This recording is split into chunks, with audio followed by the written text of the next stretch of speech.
Hello, everybody, and welcome to the first international event that we are hosting this year in the Extreme Studios in Bucharest. We are happy to be with you, together with you today, and we really hope that you will have a fine time and find it useful and pleasant. It was nice to see it this morning on Google that today is the online learning day. So I think it's a good event for us because I'm sure we'll all learn a lot from our speakers and from our panelists that are present here with us. And before that, I am also very pleased to say that very many of you have found this conference of interest. And we hope, according to the register lists that we have, to gather today more than 160 participants on YouTube and here on Zoom, coming from 29 countries and representing more than 110 companies, which I think it's a very good attendance. And it's good also because we can share a lot of experiences and views and novelties together with a lot of people. In fact, I would say that probably if we were meeting live somewhere, probably the audience wouldn't be so large. Uh, First, again, before starting, I would like to thank to our partners, to Euroins Group and to 5 Plus, our IT partner today, for their support, their constant implication, and uh, everything that they consider always necessary to do in order to help us spread a lot of information. At this point, I am pleased to introduce to you my colleague today in the studio with me, Mihaela Cârcu. She is Business Development Director with Exprime, and she will be together with me today helping us to convey your questions to our speakers and to communicate with you all the time. So Mihaela will give you some announcements and let you know what we expect to happen actually today. Mihaela, please. Thank you, Daniela, and we are very happy to have you here with us today during the Digital Learning Day for the fourth edition of Insurance in a Digital World event, an event that this year takes place fully digital on Zoom and YouTube. This is why we would like to ask you to subscribe to our YouTube channel in order to receive the news regarding the insurance market. At the same time, we would like to inform you that this conference is structured in 3 parts with 6 presentations and 2 very informative panels, interactive panels. The parts are split by 3 breaks that we like to use to grab a coffee or whatever you want. The presentation from this event will be posted on the event website, internationalinsuranceforum.com. At the same time, I would like to encourage you to use the Zoom chat or the YouTube chat in order to send questions to our speakers, to send us suggestions, or to make other comments regarding the digitalization in insurance. Now I would like to pass again to Daniela to start this interesting conference.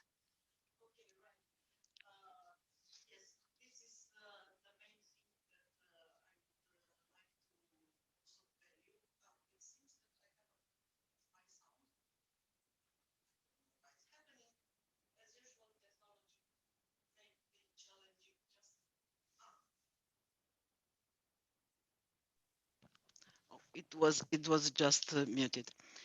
Do you hear me now? Okay, thank you. And sorry for this.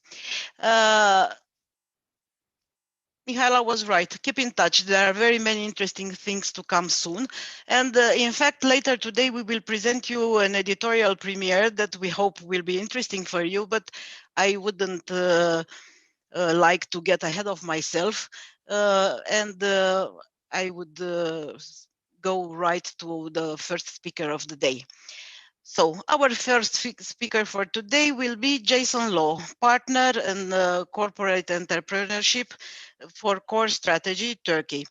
I'm sure that many of you already know Jason, but for those who have not met him first, I will say that Core Strategy defines itself as a strategic innovation partner, developing organization-specific strategies, then helping organization lay the groundwork and build up systems to execute on those strategies consistently and continuously. I would say that this should be probably the goal for everybody. And they are always keeping an eye in the future, and we will take advantage of this thing today and ask Jason to share his view on the way that the accelerated digitalization is going this day has to serve the post-pandemic insurance industry as it goes. Maybe soon, I hope. We have you. Welcome, Jason. We are listening to you. The floor is yours. Thank you very much, Daniela. It's always a pleasure to be here with you, even though we're not in person. It's great to be able to see each other again. Just opening up my presentation here. Yes, okay.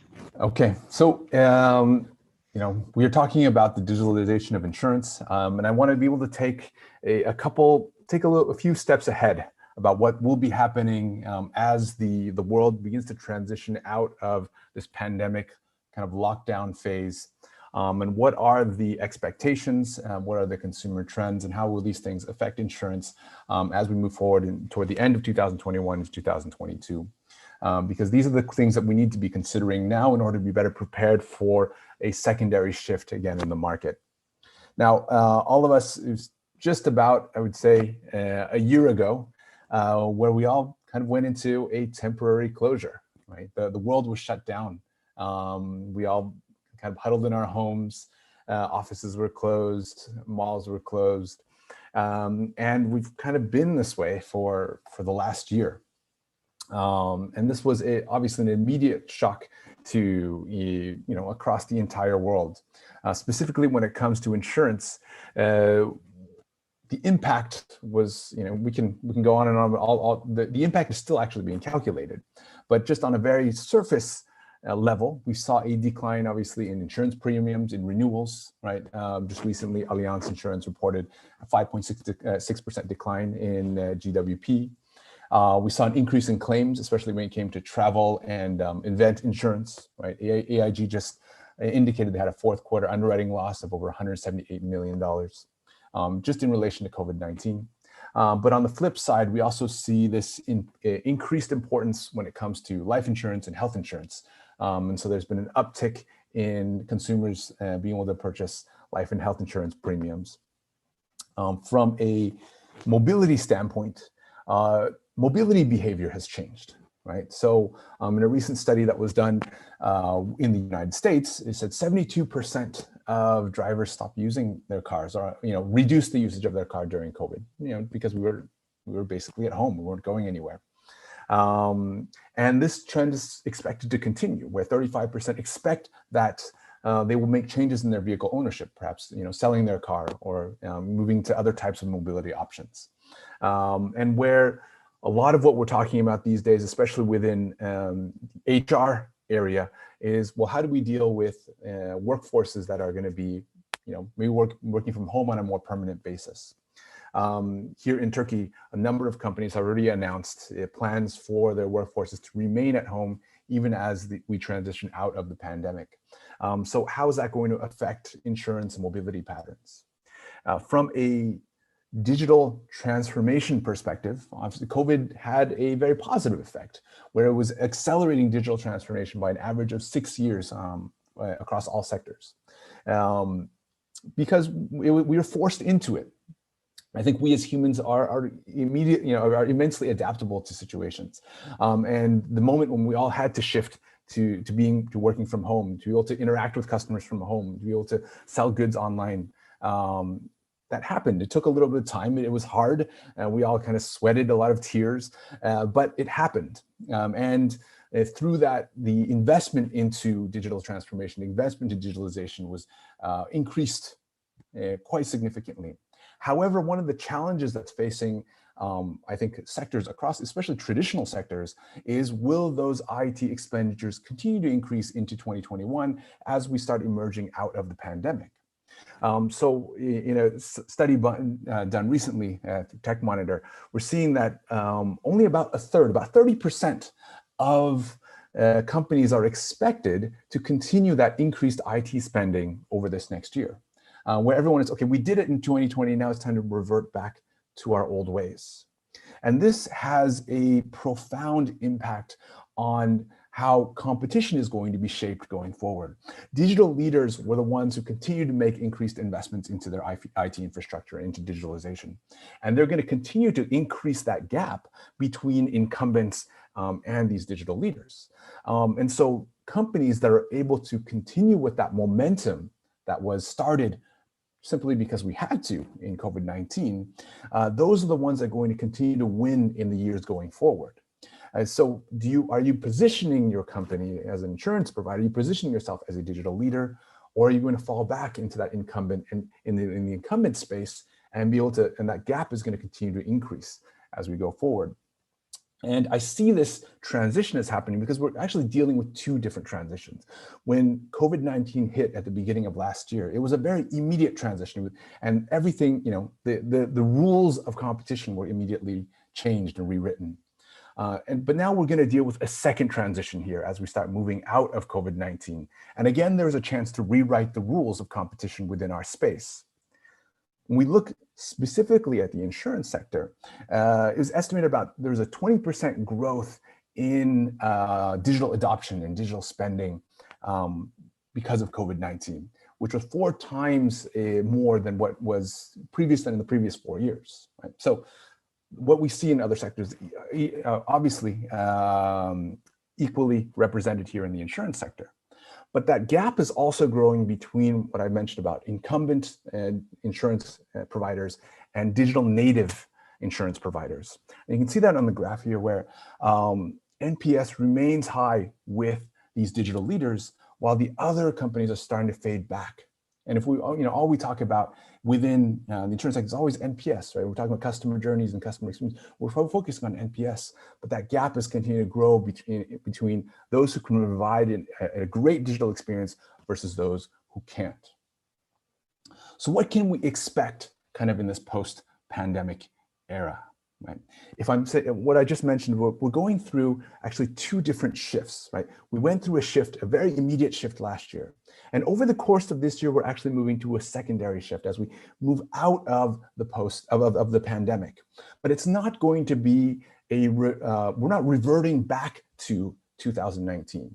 We're not just going back to our old ways. Things have changed within this last year. And those who can adapt to those changes, who can take advantage of those changes, will be the companies that win going forward. Already, even before the pandemic, competition was shifting within the insurance stack.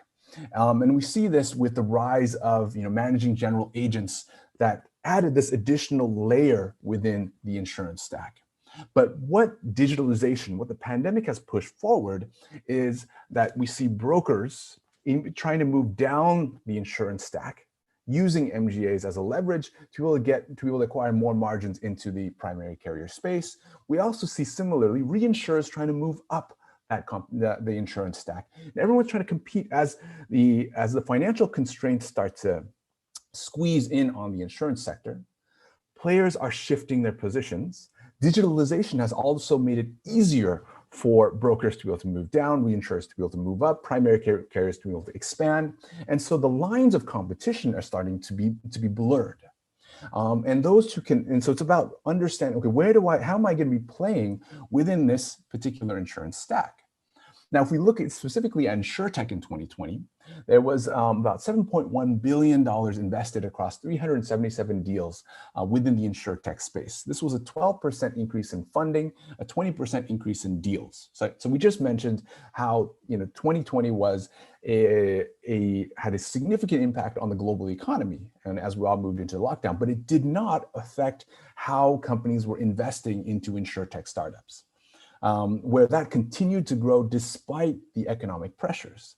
And specific areas where we saw a lot of investment was one in that digital insurer, in that digital disruptor space, right? So insurtech startups that were directly to customers. So you had things like Bright Health, which was a digital health insurance provider, Pi Insurance, which is involved in workers' compensation, Bought by Many, which is doing pet insurance, all in the digital sphere. Secondarily, you had this growth of operational enablers. These are data analytics providers, AI kind of layers, IT infrastructure vendors, who are all attacking this kind of insurance space. This has both an advantage and disadvantage to traditional insurance companies because, yes, they're providing tools to insurance companies, to traditional carriers, but they're also enabling these digital insurers, digital disruptors to be able to attack more market share. And finally, we saw the growth in the space of home insurance or home insurtech startups. Specifically, companies like Hippo and Luco received significant investment last year to be able to grow their business. We also saw a number of acquisitions that were happening, but not acquisitions in a traditional sense. So at the beginning of 2020, we said AON purchased CoverWallet, which helped them to get into the commercial space, commercial insurance space for SMEs. But similarly, we had insurtech digital disruptors buying traditional insurers or incumbent insurers. So you had Hippo Insurance, a home insurance or kind of home care startup, buying a traditional insurer, a mid-class traditional insurer in Spinnaker Insurance. You had Buckle, which is a rideshare insurance company focused on Uber, Lyft drivers, going out and buying Gateway Insurance Company, which is another traditional incumbent provider. Then you had, which was I think another interesting acquisition that happened last year, was where Bold Penguin, which is a commercial insurance kind of exchange, a platform, going out and buying Risk Genius, which is an AI-driven kind of a policy underwriter. But at the beginning of this year, Bold Penguin was then again bought by American Family Insurance, which is a larger insurance provider in the United States. And so you're seeing this merger of insurtech startups and traditional insurers. And it's going in both directions, where you have traditional insurers buying insurtech startups, but also insurtech startups going out and buying the traditional insurers to be able to get their license and their current market share. And this is a secondary part of this transformation also deals with insurance as infrastructure as a service. So for many years, we've been talking in the banking sector about seamless banking, and specifically how any company is eventually going to become a financial company. But what we're seeing, the growth in the insurance sector is also where any company is now able to become an insurance company. So by using services such as Boost Insurance, any kind of technology brand, any technology company, or any company at all can literally plug into their platform and start offering insurance products, offering their own branded insurance products, which has a semblance of being able to make incumbent insurance providers irrelevant. Right? Just as banks are becoming slowly moved into the background, we're seeing the same transformations now starting to hit the insurance sector. Now, this all seems like really bad news, but it really actually pushes us, as for traditional insurance companies, to start asking questions, right? So how do I, as an insurance company, become more seamlessly integrated together with customers? We talk about customer journeys and we talk about customer experiences all the time, but where is this opportunities to start becoming more integrated with customers? And we need to start taking advantage of the secondary shift that's coming in the post-pandemic era.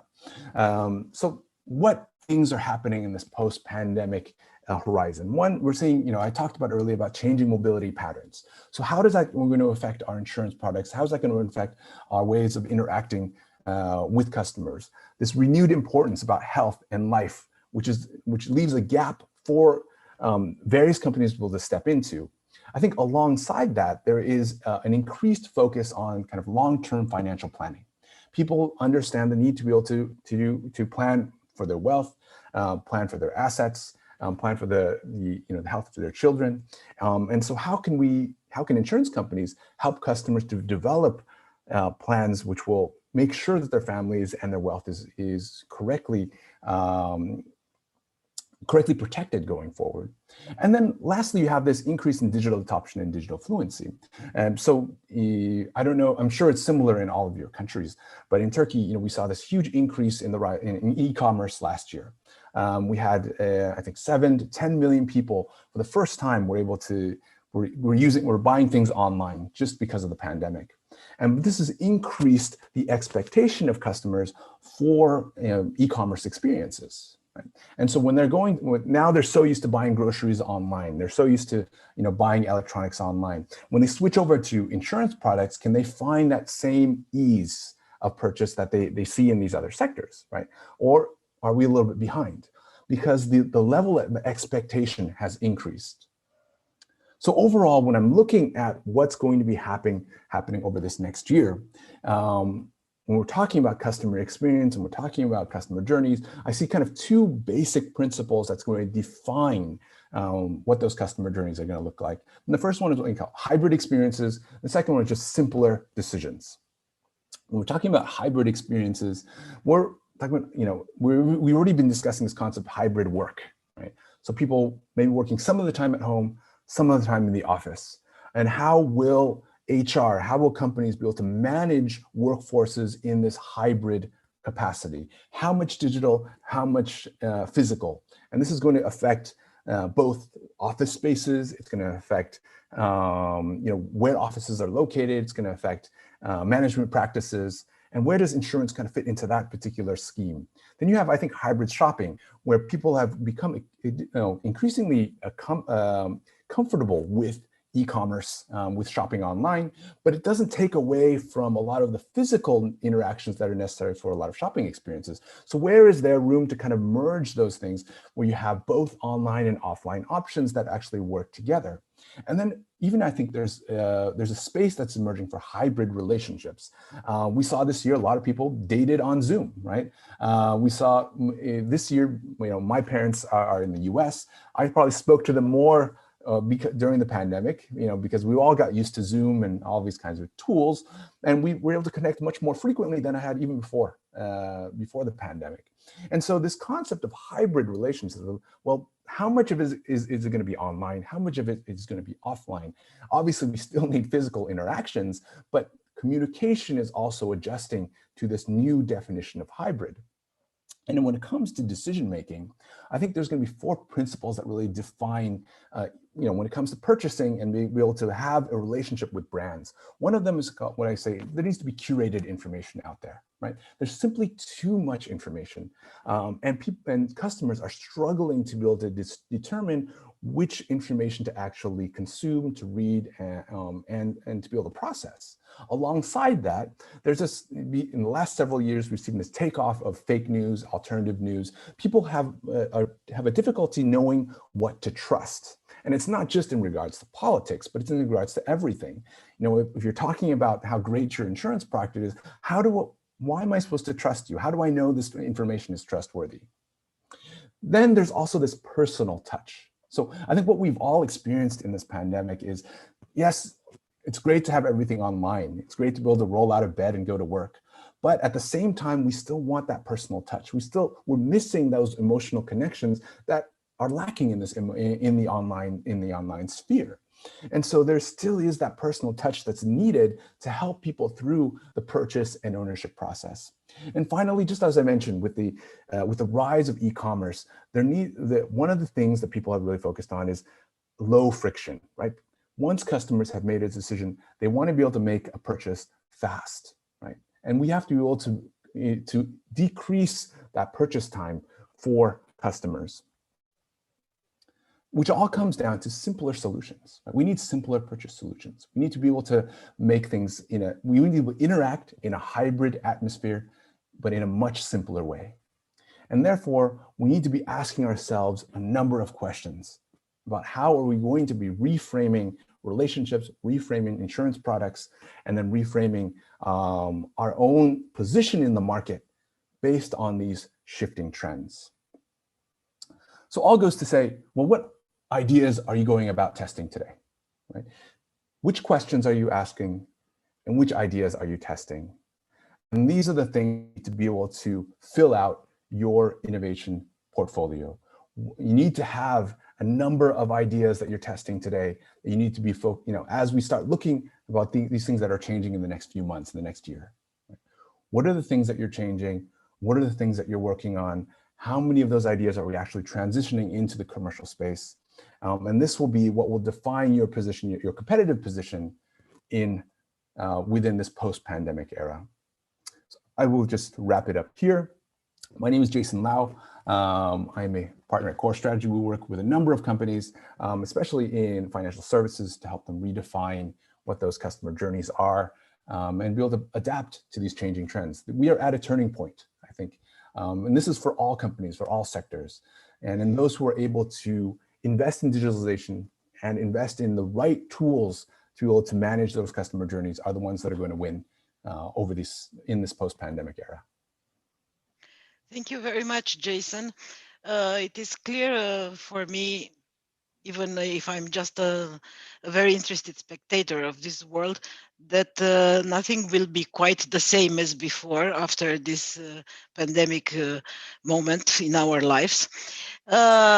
Let me all remind you that Jason, we will be in the forthcoming panel also, and you can ask questions for him. Please just type them in the chat. This goes also for the YouTube transmission. And we will moving forward at this point to our next speaker, which will bring us the view of the business side in this matter of the future development of the future phase of the insurance industry. If we have just seen what a strategic consultant is thinking, it is just fair to see how the business, the really insurance providers are seeing the future from their own perspective. So today here with us to help us with this perspective is Mr. Herke Vitevin. He is Vice President of UNSAR, the Romanian Association of Insurers, and also an interim CEO for NN Life Insurance in Romania. And more than his Romanian experience, he is also coming with a very rich background from the Dutch insurance market, one of the most developed in Europe. So you have a very broad perspective you can refer to. Gerke, what do you think? Thank you, Daniela. Yes, it was very interesting to hear Jason talk about the global and, let's say, strategic perspective of this digitalization topic and how it accelerates. What I will do over the next 15 minutes is bring it a bit back to a specific country and a specific market, being Romania. But you will hear some echoes of the things that Jason has been talking about also in my speech. I shall share my screen. So give me a second.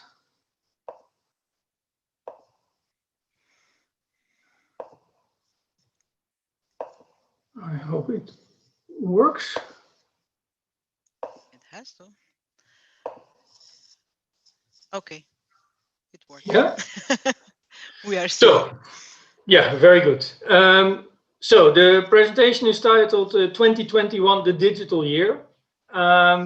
And I'll start off by explaining that title a bit, because digitalization, of course, is not something that happened as of January 1st this year or even March last year when COVID started affecting our lives big time. Digitalization has been around for a long, long period. And we just saw in Jason's presentation, Lemonade, still the poster child for digital insurers. The company was founded in 2015. So this is nothing new. So why would 2021 be the digital year? Why is digitalization picking up speed? In my view, there are a few reasons, some of them more structural and some of them directly related to COVID. So when you look at more structurally, you see technologies are developing, at the speed of technology developing in terms of AI, in terms of blockchain is quite considerable.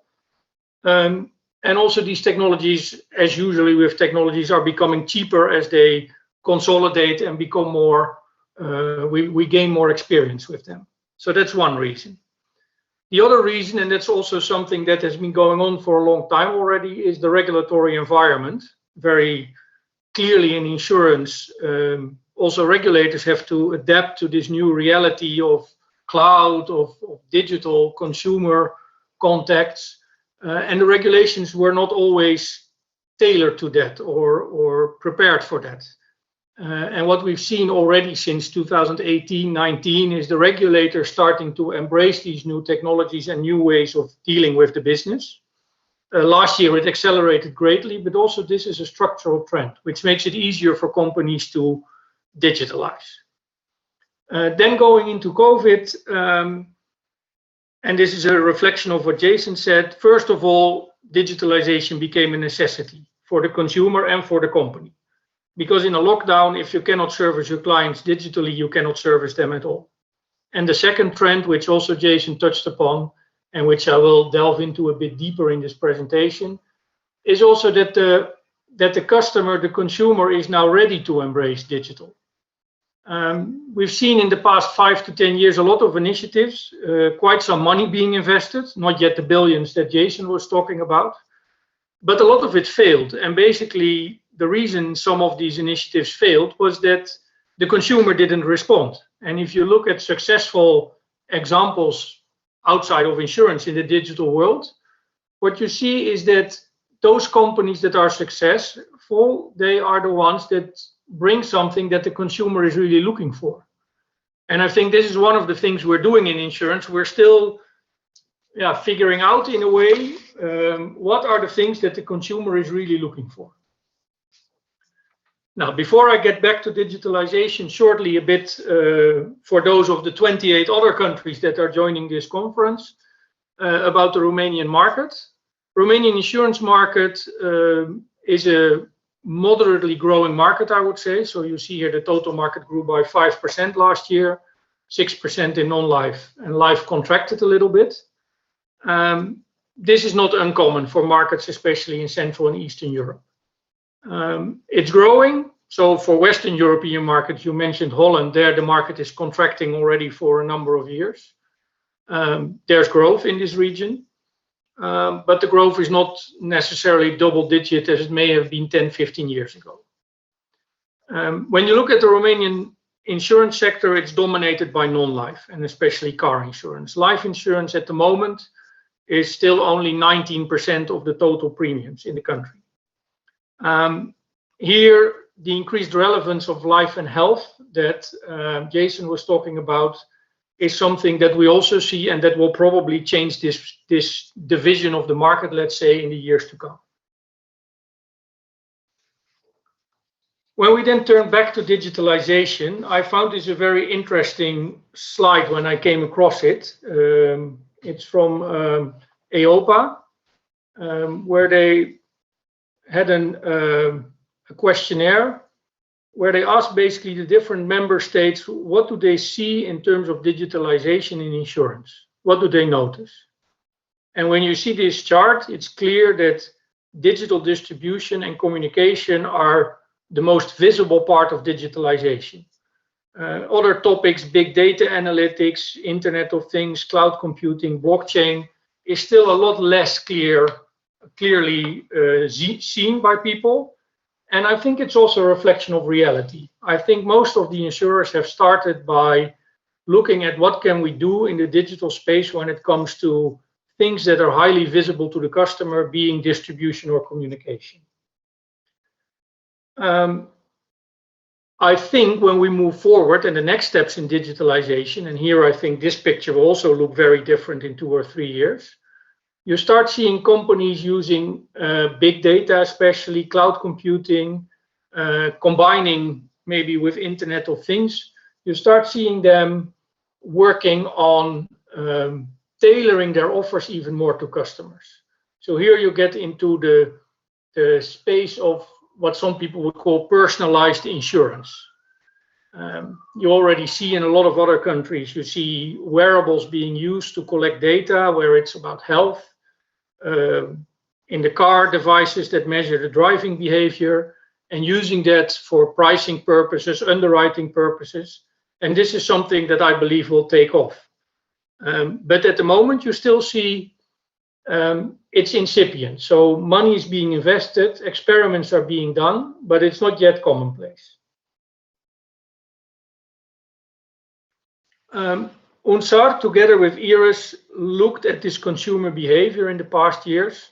And this goes back to my point about the consumer really changing and being open to digital solutions, but also in general being much more open to insurance. What we see when we do this study year on year, so here we compare our 2020 study to the 2019 study, you see that customers have a growing trust in insurers. They are better informed about insurance. There is a spectacular increase in interest of people in some specific type of insurances, home, health, and life, especially when it comes to unemployment-related insurances. So this again is an echo of what Jason was saying about health and life insurance being more relevant. It's something we see directly in the research we're doing in Romania. And we also see it in actually the health market, the health insurance market in Romania, which is still small, but by far the fastest growing segment in our industry. So when we look at this, I think COVID in a strange way has been a blessing for the insurance sector, because it kind of pushed the companies and the consumers over this hump, over this barrier to start adopting digitalization. What it does do, and here again it's a reflection of what Jason was saying, is that the customer becomes more demanding. So the customer does expect that simple buying process, or that very easy way of getting to the information they're looking for. So they're really looking that digitalization is not just taking the old process, bringing it online, but doing things a little bit differently. And when we look at this, we can talk about basically 3 pillars of transformation. The first one is distribution. This we already touched upon. So this is about sales, this is about underwriting, and using data to do better underwriting, ask the customer only the data that you really need as an insurer to make the assessment on the risk.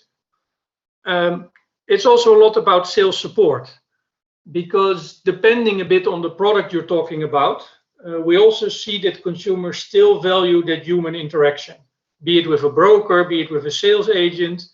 Purely online sales for products is still, I would say, limited to some products, maybe more like travel insurers. In Romania, not yet that much, but you start seeing growth in MTPL insurance. But life and health products, we generally see that customers, when you ask them, they still say, yes, we want to understand the product, investigate the product, do our research online. But before I sign the contract, I want to talk to a consultant, so I really understand what I'm buying. So here, the omni-channel approach, or that balance between the human touch and the digital environment, will be crucial for insurers to figure out. And those companies that strike the right balance, as Jason was saying, they will be the winners. A second clear pillar is claims assessment. What we saw in COVID, especially, a lot of companies starting to open up their companies for online claims processes. Self-assessment of the claims, sending picture. You don't need claims adjusters anymore to go visit and see the damage to a car. It's mostly related to car insurance here. But even when you look at things like health insurance, you start seeing much more digital processes in terms of claims managing. The third one is customer support. What we have seen also is that there's a lot of focus on the selling moment of the insurance, but actually when you consider the lifetime of a client in insurance, probably the proof point for consumers is when they have a claim, when they have a question, when something changes in their life. And also those processes are still very much traditionally organized in many of our companies. So it's a call center, or you send unstructured emails. Sometimes it's still face-to-face meetings with the consultants. And I think also here in customer self-service, having very intuitive and easy websites and applications where customers can go to basically do their business themselves, change their addresses, change their products, change the investment on the unit-linked life insurance. These kind of services, I believe in 3-4 years from now, will be completely online. And there will be a sharp reduction in face-to-face interaction on those kind of topics. And customers welcome them because it's quicker, it's easier, and they can do it 24/7.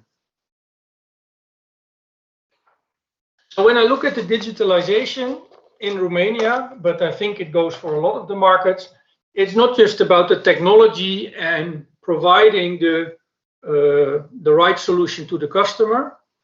It's also still in these markets very much about the customer understanding what insurance is, being open to managing their own risks. And here again, COVID had a great positive impact because people have become aware of risks that they maybe didn't think about before. Health risk is the clear one, but we see the same as you saw in the statistics on home insurance, on unemployment, and on those topics. Still, there is a lot to do there. And this is also where UNSAR, as an industry association in Romania, is very active through public campaigns, having our website that you see here, Asiguropedia, where we basically try to educate the larger public about insurance. There's a large focus on younger generations here, because we also see from the research that basically all generations have that, let's say, lack of risk awareness, which, and here I'm a bit culturally biased, but let's say if I compare it to my home country of the Netherlands, there is a big difference between Romania and the Netherlands when it comes to how financial awareness is taught in schools, how it's brought up from young ages at home. So we see here a big job for the industry at large, and UNSAR is representing the industry at large, to do campaigns like, and these are Romanian words, Gata pentru viața, which means ready for life, where we approach younger generations and explain them what are the risks, how can you take care of them, and what role can an insurer play to help you there. Apart from that, in UNSAR, what we have been starting, we have a working group dedicated to digitalization and innovation. We do webinars under the title of WebKnow. So if you're interested, please follow our website, unsar.ro, and you will see those announcements, where we, for instance, invite fintech companies and other players in the market to share their knowledge. And we're also working at the moment on a white paper where we're looking to, let's say, identify the practical barriers that we still have, whether they are regulatory in nature, technological in nature, more practical in nature, and to see how we can tackle those as an industry. So for us as an industry association, digitalization is also, compared to 2-3 years ago, a lot higher on our agenda. And actually, when I talk to the various members in the Romanian market, I see also those individual companies willing to invest more in technology and in digitalization. So from that perspective, actually the 31% that Jason mentioned in his sheet about financial services companies who will structurally increase their IT investment. My guess is that in the case of Romanian insurance, this percentage is much, much higher. So this is what I wanted to share with you. If you have any questions, put them in the chat. I will also be participating in the panel a bit later. Thank you very much for your attention. Thank you also very much, Herke. And congrats for your Romanian, by the way. You have pronounced it very well. Yes, indeed, I think digitalization has the potential to bring a very, very consistent change in the way you are doing business. But we will see further discussing together with you and the other guests in the panel. We will soon have together with you and Jason in the panel also Mr. Madalin Roșu. He is president of the Romanian Bureau of Motor Insurers and also member in the board of AmniaSig, the Romanian flagship, let's say so, of the VIG group. So I hope he will be able, he asked us just to be a little patient because he was in a call and will join us in a couple of minutes, but we will start already the panel. And in the beginning, I would go to Jason and ask him to talk a little bit about what the legacy of this accelerated digitalization will be for the future, because since the pandemic has started last year in March, we have talked a lot about digitalization, but mostly looking at it like as a tool which can help insurers to cope with the situation and maintain their connection with customers and even their own employees and go on with business. But I think that it's much more than that to this topic, and probably however forced was everybody to speed up the process, nobody should lose the perspective and the final goal of the doing things in a way properly adapted to the future, to what is the final and the real goal in the future post-pandemic. What do you think, Jason, from all these happenings this year, what will remain? What trends will survive? What we will see in the next years here as established today? Great question. I think Gerke put it well, was this kind of blending of the increased digital expectations with that personal touch, that still needing that personal trust, right, in making a purchase decision. So I think that is still going to remain going forward, where the strengths developed on the digital side, where digital services from sales, claims management, customer support are going to continue going forward. That's still going to be necessary, but it needs to be well matched with that personal interaction. Secondly, I think the trend I was mentioning in my presentation about the increase in insurtech and traditional insurers kind of pairing up, working together in investments, acquisitions, I think that's going to be a long-term impact in the insurance sector, because a lot of, I think, traditional insurers realized that their own efforts were not enough, and they had to go out and acquire these digital muscles, in a sense, from startups. Alongside that, what I see a lot here in Turkey, and I know I'm sure it's similar in all of your countries as well, is this rise in kind of agile workforces. So we've been talking about agile for years, right, within insurance companies, but this year we actually had to go agile, right? And I think that's going to be a long-term trend, right? So we have learned how to work in an agile atmosphere, and that's going to be affecting not just how we function, but also how we interact with customers. So I'd say those things of just, you want digital match with personal, this merging of traditional insurers with insurtech startups, and then kind of this agile way of working is now going to be permanently kind of imprinted on how we do business in the future. Oh, thank you, Jason. Well, I would go with almost the same question to Herke and Madalin. By the way, welcome, Madalin.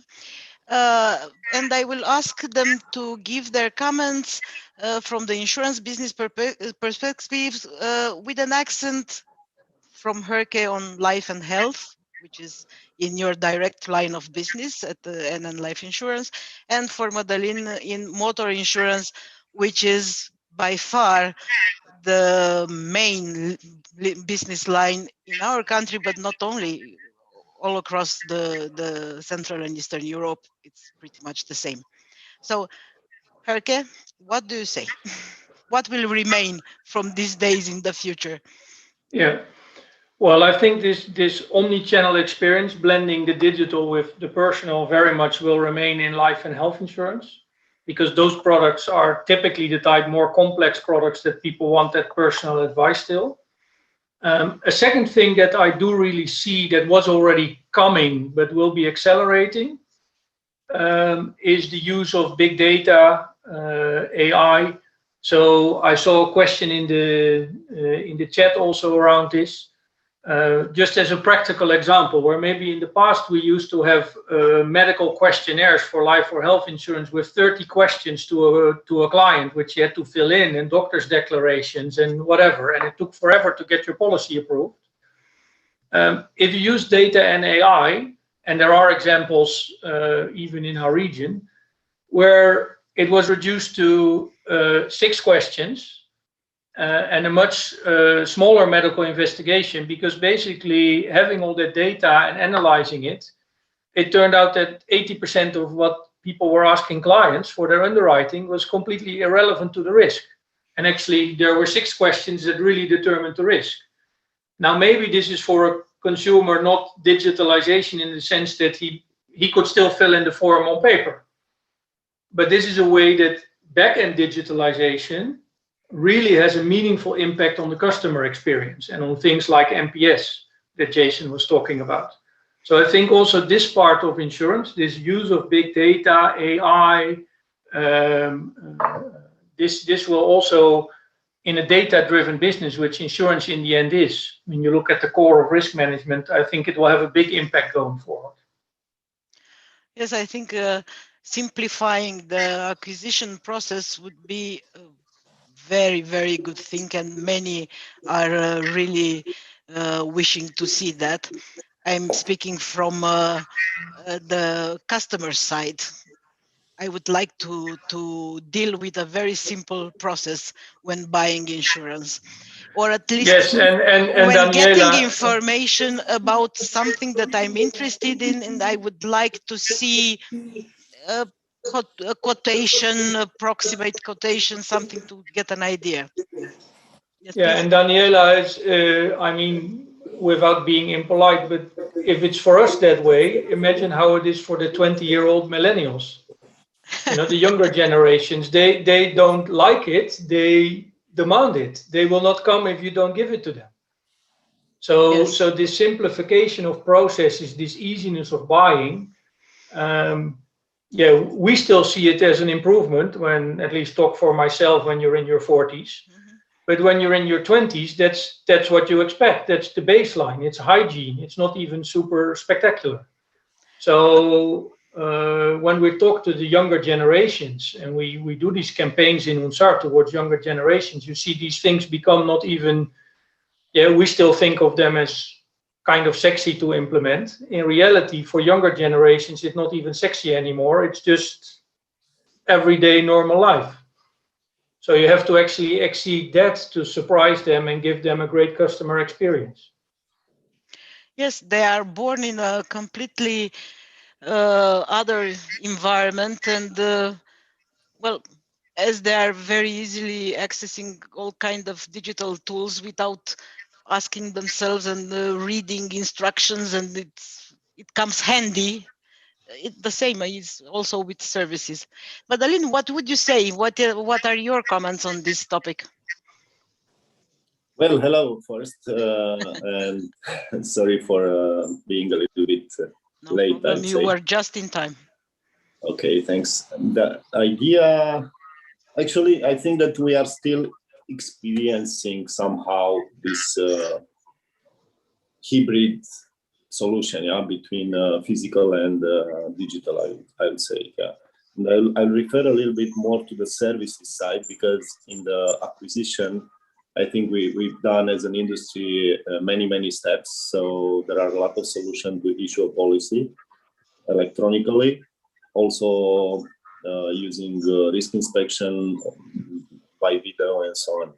What is the most important is this claims management, and the pandemic show us that we had to change our processes in a very short time, and also give us an insight about the cost that we had in the former or the classical version, which also for the insurance companies might be a shall I say, a moment of reflection, how to optimize this cost and also the processes and make the experience for the client much smoother than it was in the past.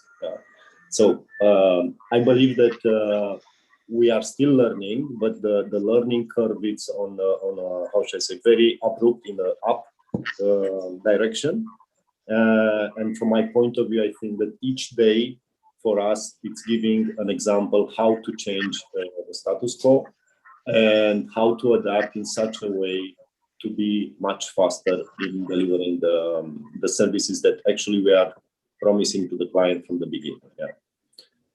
So this is it. It's from my point of view, looking now to the motor insurance industry, I think it was a tremendous change, and this change will not stop here. For sure, we will see a lot of movements by different players in different directions, but I think that the main focus is to serve faster and better the client, whatever solution we use. If we will succeed as an industry to simplify the procedures, as also colleagues mentioned, yeah, we are requesting many data, many information, and usually we don't touch this information in the process of the claim file, for example. Even earlier, I was testing myself a notification of the claim, and somebody was putting a question if the road was dry or wet and these kind of things. Yeah, so this type of information are coming from very, very old style of the police investigation in case of an accident. So it was even funny. I said, okay, what is the relevance in this? In the end, this question took me half a minute to explain and to understand why somebody is needing this kind of information.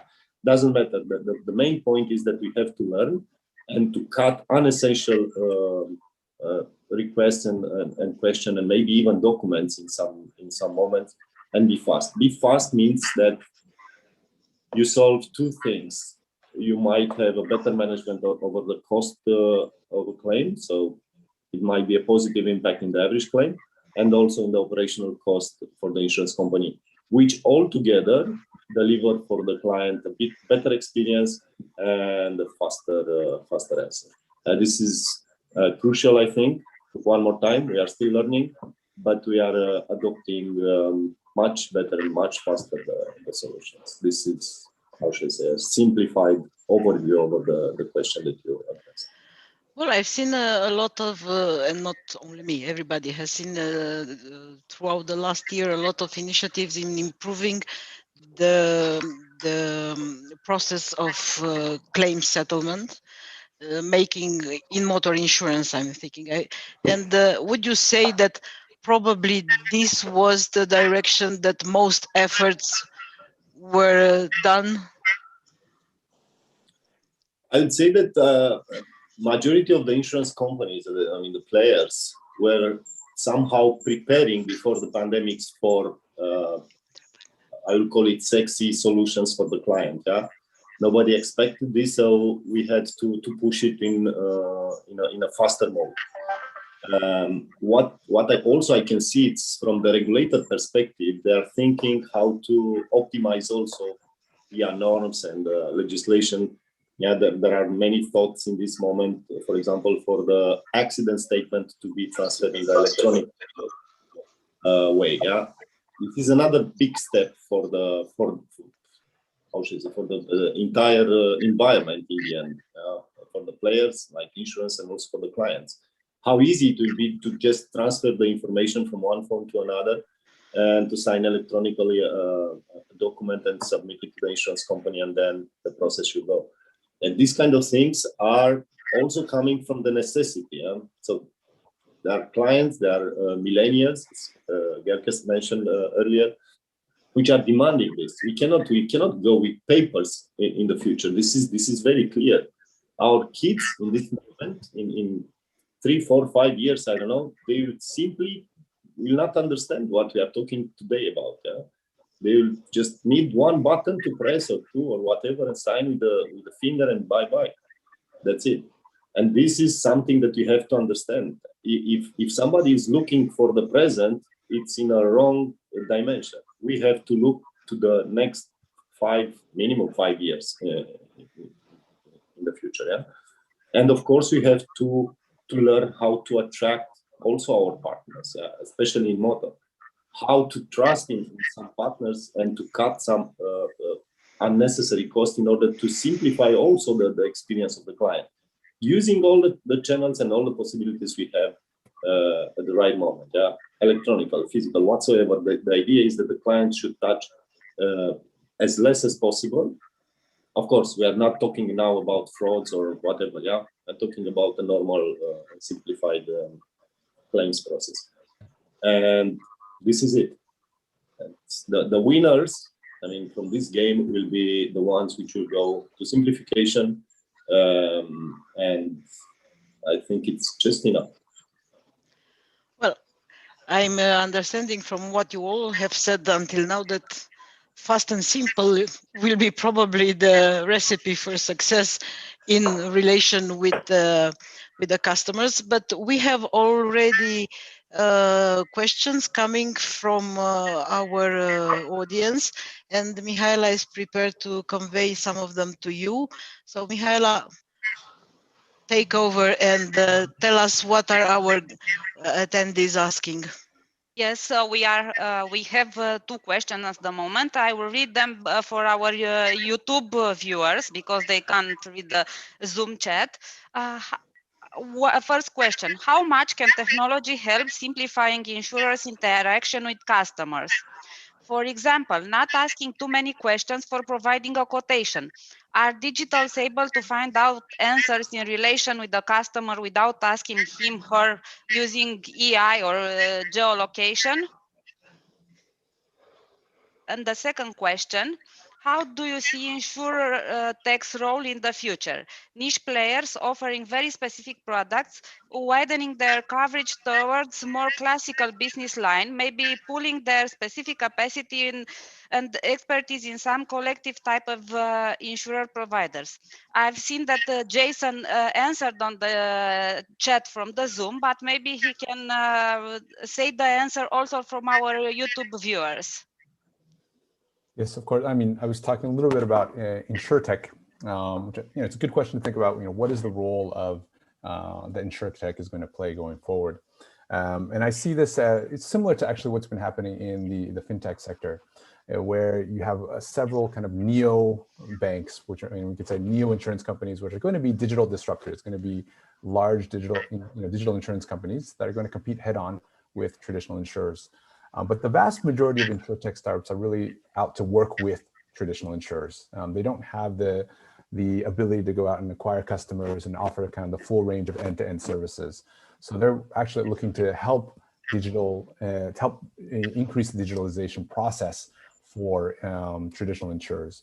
But I think the main competition, where a lot of it, what we don't look at traditionally is, okay, we see insurtech as competition, but actually competition is going to come from non-insurers moving into the insurance space, because now we have this infrastructure that's emerging, which we call, insurance infrastructure as a service, which will allow any brand to start offering insurance products. And I think we see that now with banking products, and that's going to be moving directly into insurance products. Okay, thank you. And we have a question for Herke from Lucinda Chow. Have there been any successful digital insurers in Romania so far? And do you see the Romanian insurance landscape as well structured to enable insurtechs to flourish? Well, to the first part of the question, no, I haven't seen any really successful digital insurers in Romania so far. And I think to some degree, it's still difficult to be like this head-on competitor that Jason is saying, so the lemonades. If you look at what you need in terms of regulatory requirements to set up an insurance company, a true risk carrier, what you need in terms of capital, that's not so easy. So I think in Romania, I believe more in the second model that Jason describes, where you see insurtechs coming that will work together with the traditional insurers. And that can mean that one of the traditional insurers transforms into a much more digital insurer rather quickly, and maybe quicker than we would now think. I think Romania, obviously, it has a very well-established IT sector with lots of startups going on. So I would expect in Romania more likely to see this kind of combination of insurtech with traditional insurers to flourish. And that could really accelerate and disrupt the market in the coming years. Okay, maybe Madeleine can also comment a little bit on the Romanian landscape. Well, what should I say? Already Gherke mentioned everything. Indeed, until now in Romania, no insurance in digital is in this moment, or try to establish. But also I fully agree that the regulator system is so tough, then it's not so easy in the end. Yeah, so I think that some changes need to be done also in this area. Honestly, I was imagining how this would look like, and there are so many constraints and so many commas in the regulation that you need to build a company very similar as a traditional one, and then to have all the products and all the services in the digital, which is a little bit strange. Yeah? So let's see. Yeah? Let's see how the future will help also our regulator to change their mind and also to adopt new strategies, because we need some new strategies in this area to allow some players in the future, and also it will be good for the competition from my point of view. But there have been so many challenges that honestly in this moment I cannot assess. But it was also mentioned about Lemonade. If I remember correctly, Lemonade didn't make any profit. Yeah, so they just tried this solution. Actually, the losses were huge because they are attacking some line of business is a little bit different than the traditional insurers. So indeed, you need to have expertise, and then you need to adopt a clear, maybe, for example, to choose a niche of the business and to test it in the beginning. Yeah? I don't know how it will work, but I'll be very curious. A follow-up question from Lucinda. What are the key challenges you mentioned? I think. Sorry. Go ahead, Madeleine. Go ahead. The biggest one is this regulatory frame. Yeah, and this is really tough one. The rest, I think, of course, it's just the creativity of the investor or the player that want to enter into the market. But the biggest one is this regulatory frame. I don't know, Gherke, if you want to add. Yeah, I think the second one, which we already mentioned, and this is maybe less true for car insurance, which is a mandatory product. But if you think on voluntary products, it's still financial education, awareness of the people on the product. Because if you think about digital distribution, it's much more a pull model where the customer comes for the product instead of a push model, which typically traditional broker models, for instance, are. So also the area of what I touched about with younger generations, but to really make people understand the role of insurance and what it can bring to their life and what positive impact it can have on their life. That's something that still has to grow very much in Romania and probably in quite a few countries in this region. So I think that's another key challenge to really become a successful digital insurer, to develop that pool model for consumers. We have a comment from Alexandru Tuncan. Even at the EU level, there are many discussions about how the regulatory landscape can foster or hamper digital transformation. Paper-based by default consumer information documents are a good example. So this is not a local issue, but a global one. Sure. Well, thank you. In fact, I think that the regulatory environment related to digitalization is a topic by itself, especially considering that at the European level there are changes in plan and in preparation. I have just seen a paper issued by Insurance Europe with regards to these changes that EIOPA is preparing to introduce. But we will talk about this probably another time. Thank you all, panelists. One more comment, yes, just to of course, push a little bit on also on the positive side on the regulation. In okay, 2017, 2017 in the MTPL law in Romania, it was for the first time introduced the concept of telematics. So basically now the insurance industry has the possibility to construct products using, I mean, also MTPL and premiums using telematic system, which is good and positive, and we have to raise a good thumb for this. And the second one is the priority that the regulator in this moment is putting on this accident statement to transfer it in the electronic way. And this is another good sign. Indeed, I agree with Alexandru, is not a local issue, it's a more global one, but this is clear. There are some steps. Thank you. It's good to see that maybe for once regulators are aligned with the market trends.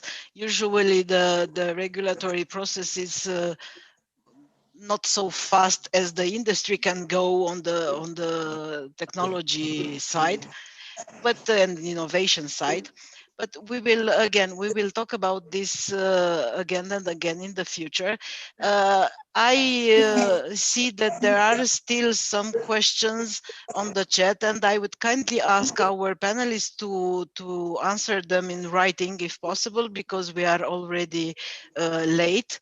And at this point, what I want to add in a few words is that our partner 5Plus, which is an IT service provider here in Romania and interested in the insurance market, will soon launch, helped by the Exprime platforms, a study regarding the insurer's presence on the internet and on their side of digital interaction with the customers. I'm sure it will be very interesting. As soon as it will be ready, we will let you know and publish it.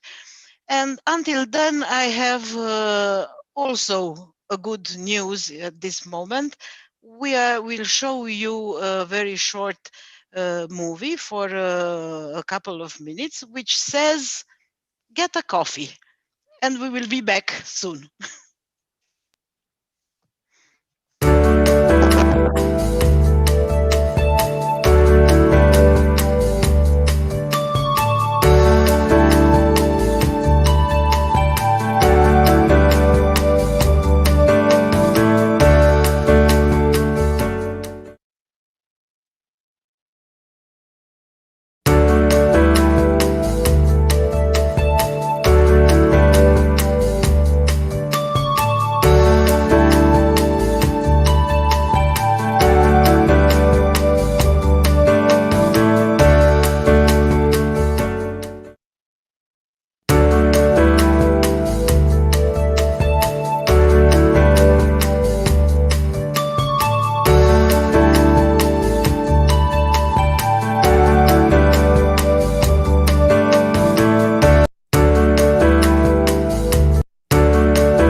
Welcome back. We are starting again. Hope you have armed yourself with a good coffee and you are ready to hear more from our speakers. This section will go deeper in the actual technology side, and we will first see three very interesting presentations, and then we'll follow with a panel of discussions. So our first speaker in this section is Mr. Berk Bacaoğlu, Chief Information Officer for SBM, the Insurance Information and Monitoring Center in Turkey. And I would just say in presenting him that according to my knowledge, SBM is a rather unique type of institution in the region with a very high-tech profile and offering a range of innovative products and services for the benefit of the entire Turkish insurance market. Berk will for sure tell you more about SBM, but also about its vision of the future. And in fact, he told us that he will speak about a digital revolution in business models. Again, let me remind you that you can send questions using the chat. Mihaela will convey them to our speakers in the panel, and you can find your answers a little bit later. Berk, at this point, the floor is yours. Welcome, and please let us know. Okay, thank you, Daniela. Thank you. Hi, everyone.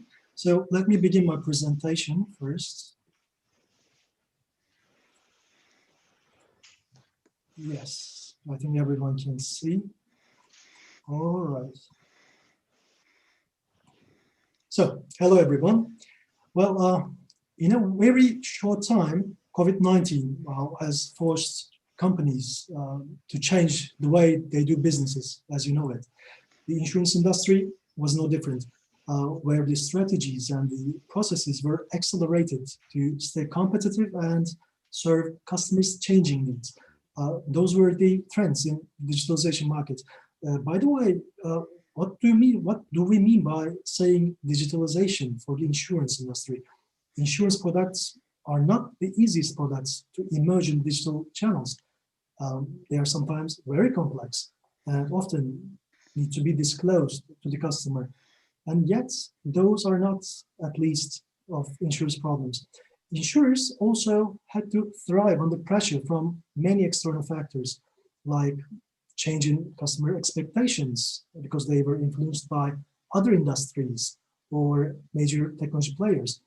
New technologies delivered by innovative insurtechs, of course, and the tech giants like Google, Amazon emerged as, or Tesla emerged as insurance companies. So those were the common problems even before 2020. But the pandemic crisis and the associated economic downturn and the significant change in the customer behavior accelerated these trends for insurers. So insurance companies face a time of tremendous change thanks to COVID-19 and the factors that I just mentioned. To meet these challenges, the insurance industry is turning to digital transformation.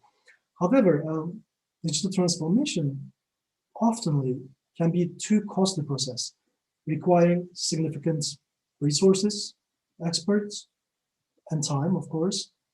Professional bodies, the market bodies, may ease the adoption of digital solutions by offering access to ready-made tools.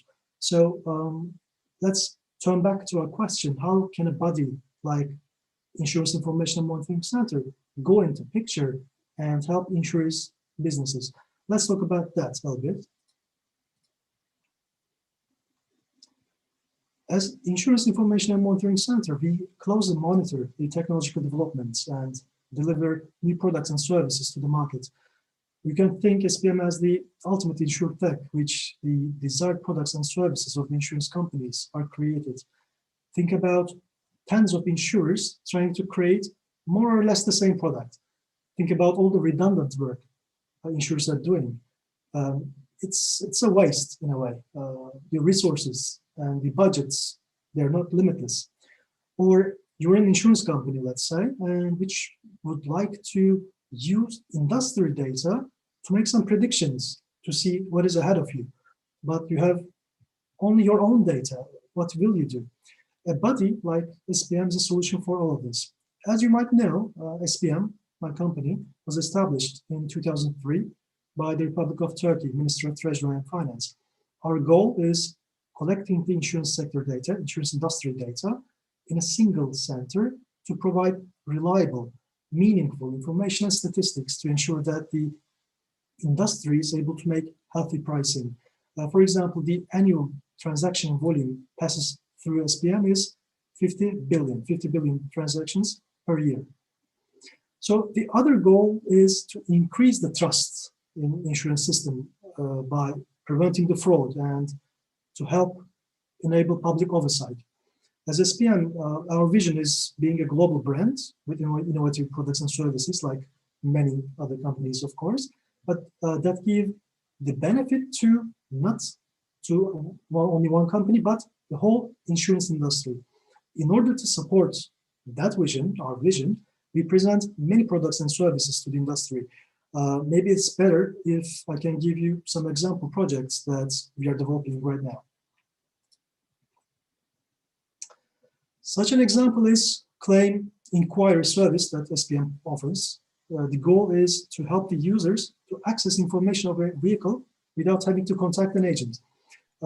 With that project initiated with the cooperation of GSM operators, users can send an SMS message to a short number to get the information such as the claim history of the vehicle, the vehicle parts replaced based on loss adjuster's report, and the latest status of their accident report if they were involved in an accident.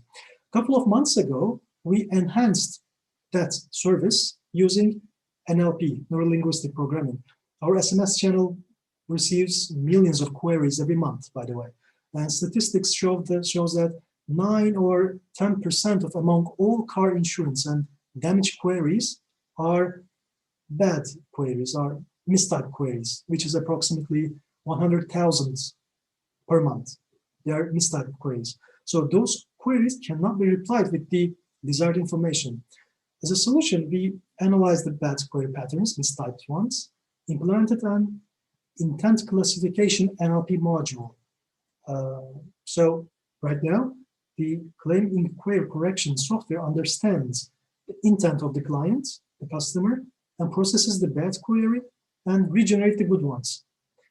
Business impact was really huge. 98% of the mistyped queries are corrected instantly. And as a result, as a result of that correction, 85,000 customers are satisfied per month by providing the information they needed. So with this study, SPM was awarded in the Future of Work category at the IDC CIO Awards in 2020. Another project that I want to mention is fraud detection. So all insurance data is collected cumulatively, and we find the organized frauds using machine learning technology behind it. And then a criminal complaint is made on behalf of the insurance company, and the task of coordination is undertaken on the behalf of industry. So in MTPL, we have started to make that predictive models using machine learning technology, which we have provided business value since 2015. Now we are expanding that fraud calculations, first on fire branch, then all other branches, the health and etc. So only in MTPL, we have detected 125,000 fraud files and saved millions of Turkish liras in insurance industry. So we have also S-Cloud, SPM Cloud project. It will be on production on this February in a couple of days. So in this platform, which is designed as software as a service platform, both insurance companies and agencies will connect to SPM and different vendors' products in a pay-per-use manner. It's a community cloud. The main users are the insurance companies, agencies, and loss adjusters. In Turkey, after a traffic accident happens, both the drivers, they have to fill the accident report form, if no one injured, of course.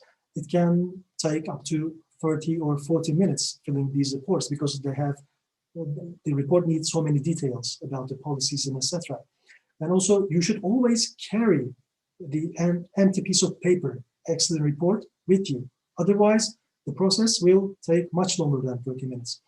So another artificial intelligence powered new product that we offer is Mobile Accident Report Application 2.0, version 2.0. Well, Turkey met the Mobile Accident Report application in 2014 without the need for pencil or pen. You can fill out the report in 5 minutes, taking the photos of the accident and the videos of the accident. And then accident reports are immediately forwarded to insurance companies for their evaluation. And this reduces the accident report conclusion time to 2 days, just 2 days. Currently, studies of our version 2 product is continuing. When development is complete, the system will calculate the estimate damage amount with the help of image processing techniques. And with MAR 2.0, Mobile Application Report 2.0, it will support a chatbot feature depending on the severity of the accident. An emergency call will be made and ambulance or assistance service will be directed to the accident location. So the features that I just mentioned can only be available through learning systems, of course. To achieve that, it is very important to train the system with the right and adequate data. So we are fortunate here, we are really fortunate, because we have hundreds of thousands of accident data available in SPM. What I mean by accident data is accident reports, the defect rates, and loss adjuster supports. We have all of them. By using them as training data, we will be able to increase the efficiency with the help of machine learning algorithms. So let's go back to future a little bit.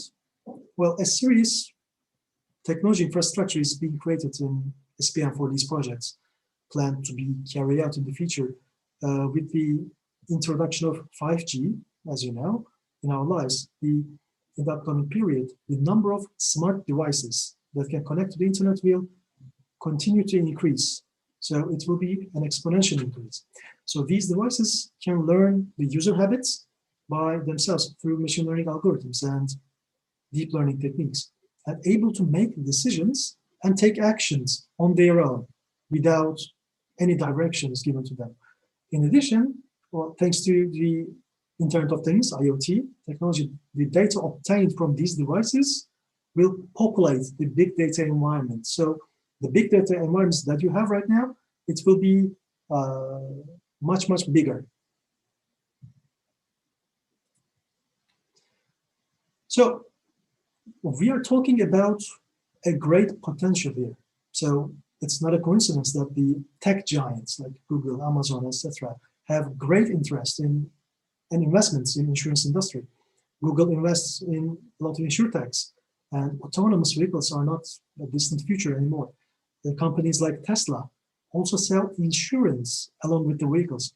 So it's obvious that IoT, the Internet of Things, will be among the factors that will affect the industry deeply. It will turn the industry into a proactive structure. So with the help of IoT, insurance companies must reach the position that avoid the risk before the claim ever happens. Of course, the use of technology alone is not adequate, not enough. If we do not support the technology with the enterprise transformation, success will be, of course, limited. Insurance companies should align their to-be technology transformation with their business value.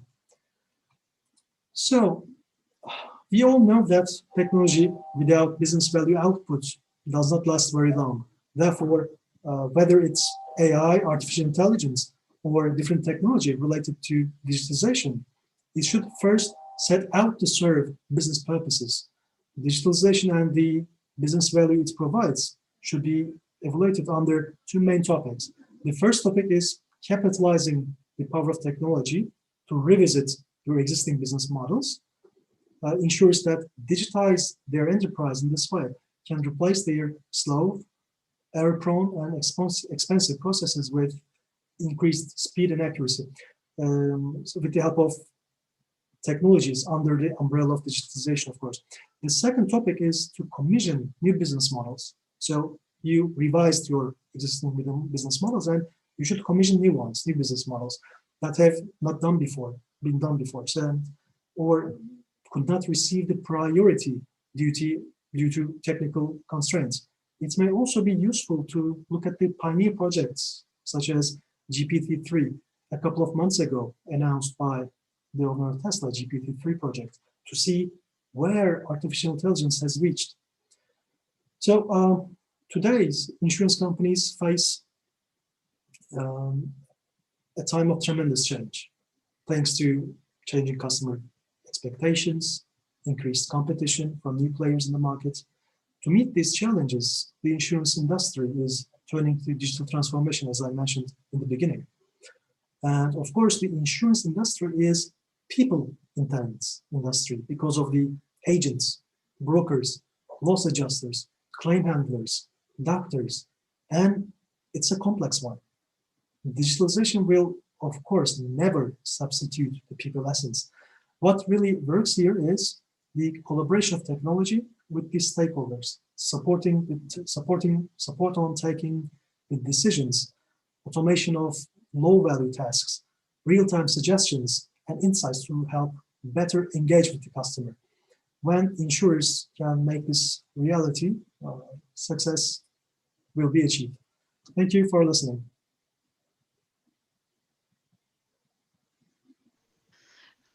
Thank you also, Berk. Of course, I think it's a good news for people working in the insurance industry to find out that technology will never replace them, but will just help them in performing their duties and their jobs. And because you have also mentioned insurtechs, this is a term that is coming across all discussions about the technology and digitalization lately. And well, opinions are very different, very, very much. There are some that are quite optimistic about insurtechs. There are people also quite doubtfully considering them as a future solution. Uh, but anyway, it is clear that they have an important role to play. This is Lav Danov, who is founder of the InsurTech Balkans Hub, has joined us today, and he will talk a little bit about insurtechs in the Central and Eastern Europe, especially in the Western Balkans area, and what are their chances in the future? What are the most challenging aspects of their activity in this present moment? The limitations, how can they overcome these limitations? So let's hear from Desislav. Please, Desislav, Daniel, the floor is yours. dear Daniel, yeah, thank you. Do you hear me well, first of all? Yes, I can hear you. Okay, great, Hopefully everybody great. can. Thank you. Yes, thank you for having me here. And I must admit that I'm really impressed by what Burke just showed us. And I wish we could show the same to the world from the Balkans, but I'm afraid this is not exactly the situation. Anyhow, when I was thinking about InsurTech, the first thing that came to mind was for those of us who are old enough to remember the we were chasing the bright future, and suddenly the future is now. So we're practically living in the future now. And for the insurance companies, InsurTech used to be the future of their activity. Uh, um, for good or for bad, InsurTech is their present now. So they have to adapt very fast to what's going on. For those of you who are challenged by the ideas of the futurists, I could strongly recommend a book by Alvin Toffler called The Third Wave. It was written somewhere in the late 70s and to describe almost everything that we are going through today. And it's really impressive to Desislav, see that some, yes, sorry to interrupt you. Please share yes, again your screen because we lost it your share disappeared. screen. Sorry. Yeah. Yes, I'm doing it right away. Yeah. Do you see it now? Yes. Okay, great. So in general, I would like to share with you just a couple of thoughts about this InsurTech Balkans Cup, which started like an idea 4 years ago, and since then it has been under a constant development, and it tries to answer all the challenges that we are experiencing, especially in the insurance industry. If you want to try to group those challenges, you can have two very big piles of challenges. Some of them are geopolitical, and some of them are industry specific. From geopolitical standpoint, you can understand that the Balkan area is divided in something like 11 plus countries, depending on the way you count them, which brings alongside 11 plus languages, 11 plus legal systems, and this is quite not only impressive for such a small place, but also creates a lot of difficulties if you want to create products that could be used by people living here in this area, especially if you take into consideration the fact that some of the countries here on the Balkans are member of the European Union, some are still not members. This also is a huge challenge if you want to enter this whole new market. And one must calculate the market of something like 80 million people. I mean, this market should not be neglected.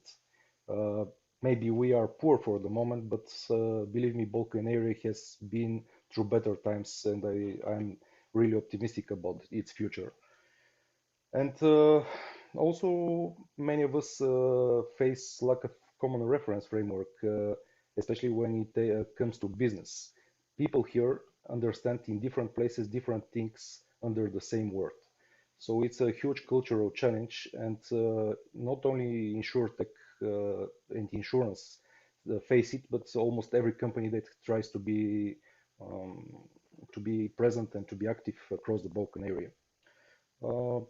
Another very important thing is almost the full lack of understanding what is insurtech. Because in many cases, the people understand that under insurtech, we have in mind digitalization of the existing services provided by insurance companies. To my opinion, this is not the case. Insurtech implies somehow rethinking and reinventing those business processes that are used in insurance and in reinventing them in a way to be consumer centric and to allow much easier access to insurance and to the protection that comes with insurance business. Especially with the millennials and the Generation Z, they are accustomed to internet. They are accustomed to have solutions in their mobiles. And all in all, the insurance companies have to face this challenge and to address it in the proper way. What could be said about the... I'm trying to change slides, just a second.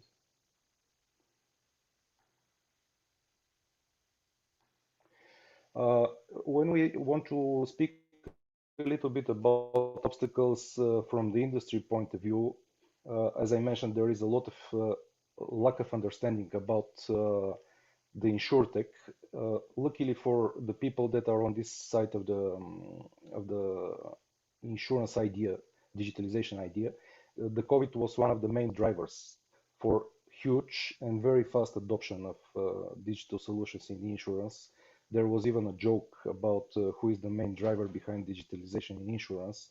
The three answers being the CEO of the company, the CIO of the company, and COVID. And it turns out that the COVID is the most strong and persuasive driver for digitalization nowadays. Also, from the industry perspective, there is a lot of problems with vested interests and existing nutritional chains, if I may label them so.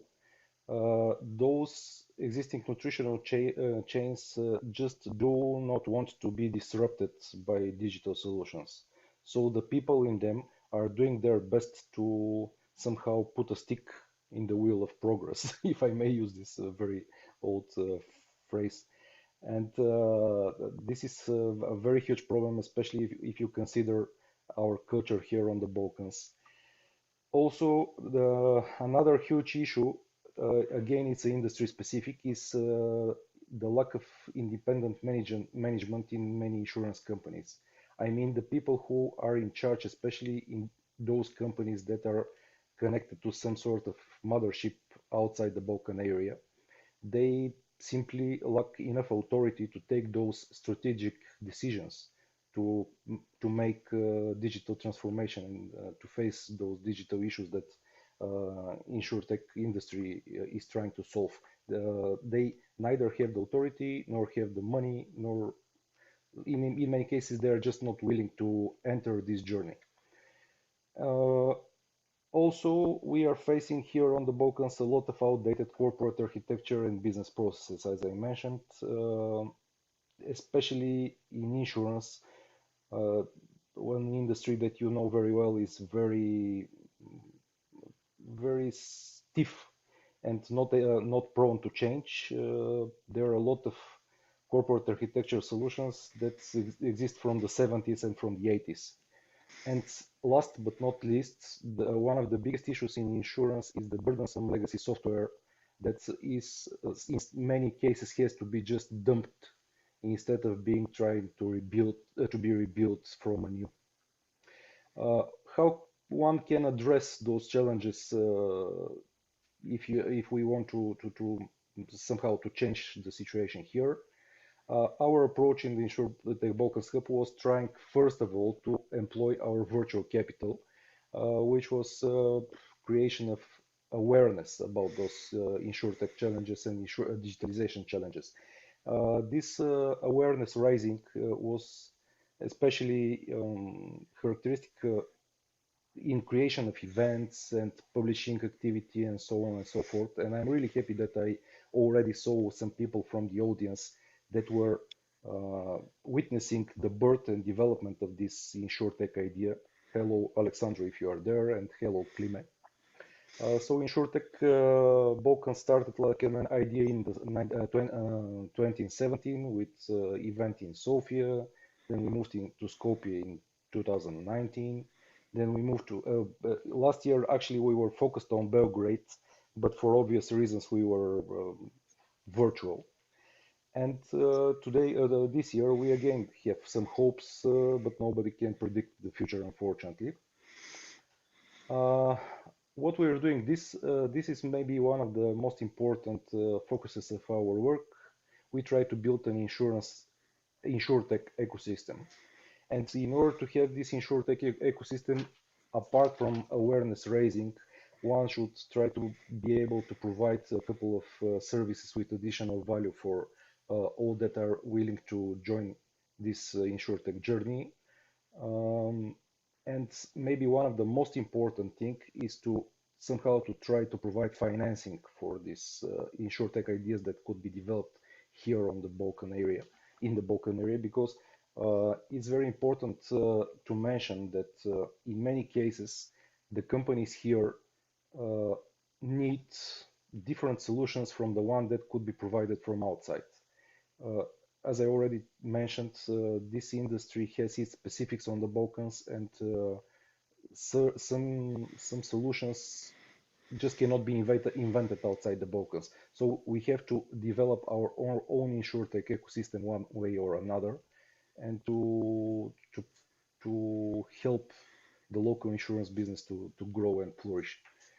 And perhaps, oh, sorry, this is the end of my presentation.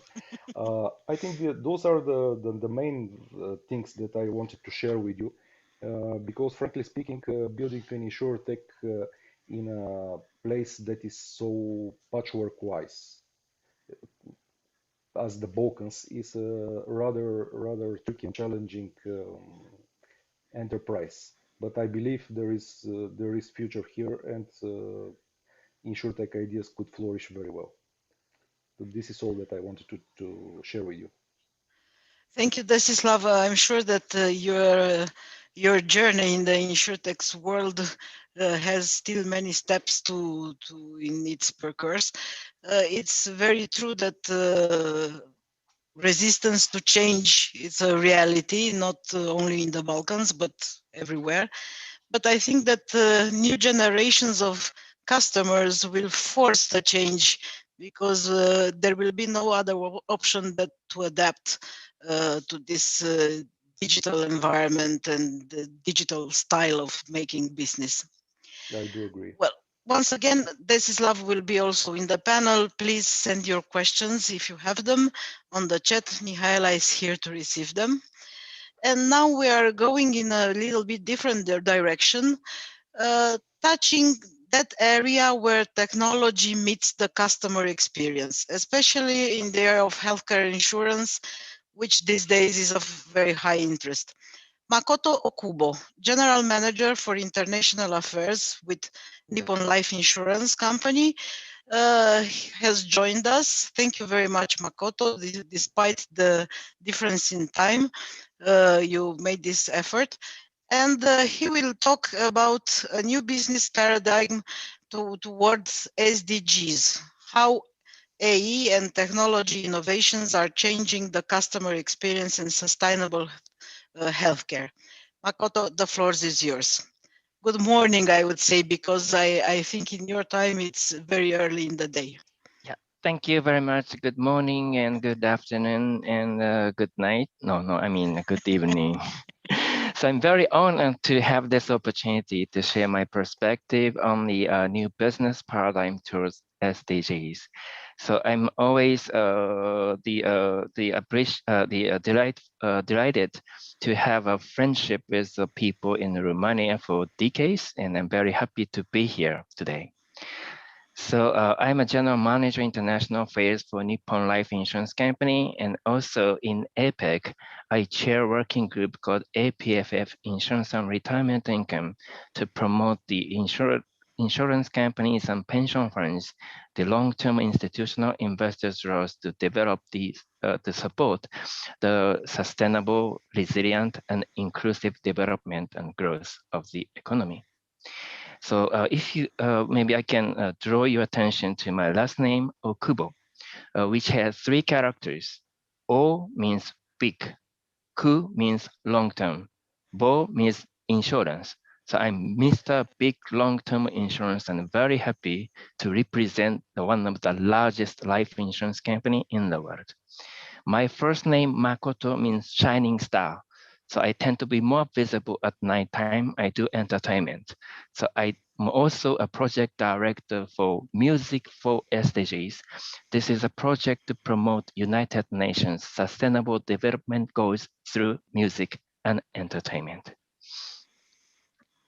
Okay, sorry, okay. How you, okay. So today I'd like to share a perspective on how the insurance companies can contribute on the SDGs through technology and innovation. So for a long time, the Nippon Life has the governance objective as the balanced interests of those matters, the investors, customers, employees, and communities. And then in the past, the publicly traded stock companies tend to focus on exclusive benefit of the shareholders, but I realize that even the stockholders are approaching to this kind of ideas through ESG window by allowing the interest of long-term interest of shareholders with those of other factors. And then I will share some, for example, the illustration about in APEC, and also try to explain how the insurance business paradigm is changing. And I take some example from Nippon Life case. So the 2020 progress report to APEC finance ministries. So I have been working in APEC to draft the high-level recommendation on the financial sectors. And there are a number of the issues that are related to insurance sector. Access to finance is like a financial inclusion. And we are discussing how we can expand the access to the low-income communities through many innovative micro-insurance solutions. And also we discuss about digital technologies, how the blockchain and other financial the digital technology can enhance the way that we can serve to the community and customers. And also disaster risk financing and insurance, we are trying to use big data and other innovation and technology actually to better deal with the catastrophic risks. And then, for example, one of the technique is to manage how the people move from one place to another. And that was quite useful when we had a big earthquake 10 years ago. And I personally think that this kind of technology might be meaningful to deal with a pandemic like COVID-19. And ESG Finance, I chair the working group called ESG Finance Working Group in APEC, and promoting the long-term investors' investment toward the environment, social, and the governance perspectives. And one of the areas that we are now focusing on the employers who had a very good healthcare system with their employees. They tend to be to have a lower volatility and higher returns. So now we are focusing on that aspect that may be related with the technology that I will talk about later. And healthcare financing is directly related to my presentation today, that we are using digital technology to enhance the health of our customers. And also the circular economy infrastructure would help to have a very good circular economy situation and reducing the pollutions and improving the quality of the life. And insurance and regulation accounting works to make sure that the regulation should be designed to incentivize the insurance company to be good in the long run rather than looking good at a given moment. So, and how the insurance business is changing. So I started working in the insurance sector a long time ago when the Back to the Future 2 movie was released in 1980s. So at that time, the bubble economy was there. So at that time, the Euro meant Eurobeat, and I was young and busy dancing in a discotheque every night. What a beautiful time that we had. So when I was a student, I wrote a paper about the potential end of bubble economy and the potential loss of the insurance companies. So I may sound like a wise person to foresee the future, but probably not, because I chose to work for a life insurance company later. What kind of future I was looking at? In my job interview in 1980s, I told them that the life insurance is not death insurance. You have to support the life of the people. So I think that the life insurance is a business to make the people happier and healthier so that you don't have to pay a lot of claims. So there are a lot of innovative ways to support the society. And the second year in my company, and I was in the task force to promote the young market directly under the executive vice president. And I was asked to write a paper on the innovative way to attract young people. And I wrote the paper which says that probably we can create a social network among the young customers so that they can exchange emails, they can post their information, and they can have access to beauty and health related information, just like bank customers are looking at the financial portfolio.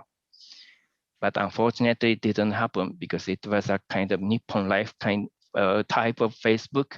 But at that time, almost nobody have ever heard of the word internet. It was too early. And now it's becoming the common sense. It's becoming the business model for all over the world. So I'm very happy that finally the whole world is catching up with me 30 years later. So looking at those products that are sold by Japanese life insurance companies, they are now focusing on sometimes a premium based on the health conditions rather than just the birth date. And then we are having the dementia related policies, but we team up with Amazon to make sure that our customers don't go into a deep dementia situation. So if you become our customers, we help you to refrain yourself from dementia. This is kind of protection, prevention, and preparedness business is core of the business. And there are so many areas for the digital technology to play role on this. And the Nippon Life Healthcare Service Platform is actually showing the providing the healthcare program a wider range of people. So we have a slightly different strategy with our competitors. We are not focusing on the healthiest of the healthy people, but we just cover a different category of the people. Healthy people, people with poor health, borderline, and those who need full-fledged treatment and prognosis. And we have a different support based on those conditions using our data, using an expertise and information system. We have a network, for example, within Nippon Life, we have an insurance company, and we have owned one of the biggest hospital in the country for decades. And also the information technology company specialized in insurance and the healthcare area. And a think tank is working as an academy part. And also Life Care Partners is a specialist to consult for the consultation on the long-term care and other needs. And also we do own retirement homes in different areas. And also we do have some healthcare business in the United States, one of the most complicated and difficult market in the world. And we are accumulating some know-how. So we have a collaboration among those companies to create not only the insurance revolution, but also we are involved in the medical revolution, such as the distant medical treatment. It's probably becoming more important than ever with the COVID-19 kind of situation. Also, we team up with other diversified external players, like the innovative strategic alliance with different companies. The one of the example is a diabetes prevention system. So we do have, for example, how we try to prevent the diabetes is a program, is a paid service offering for the employers, usually to increase the health of employees. As I explained, the investors are now looking more and more on the employers' healthcare system with employees. So then we are helping those companies to provide the support. The costs are coming from the diabetes is so high. So this is a way that we are using our group companies or strategic alliance to actually to provide this service.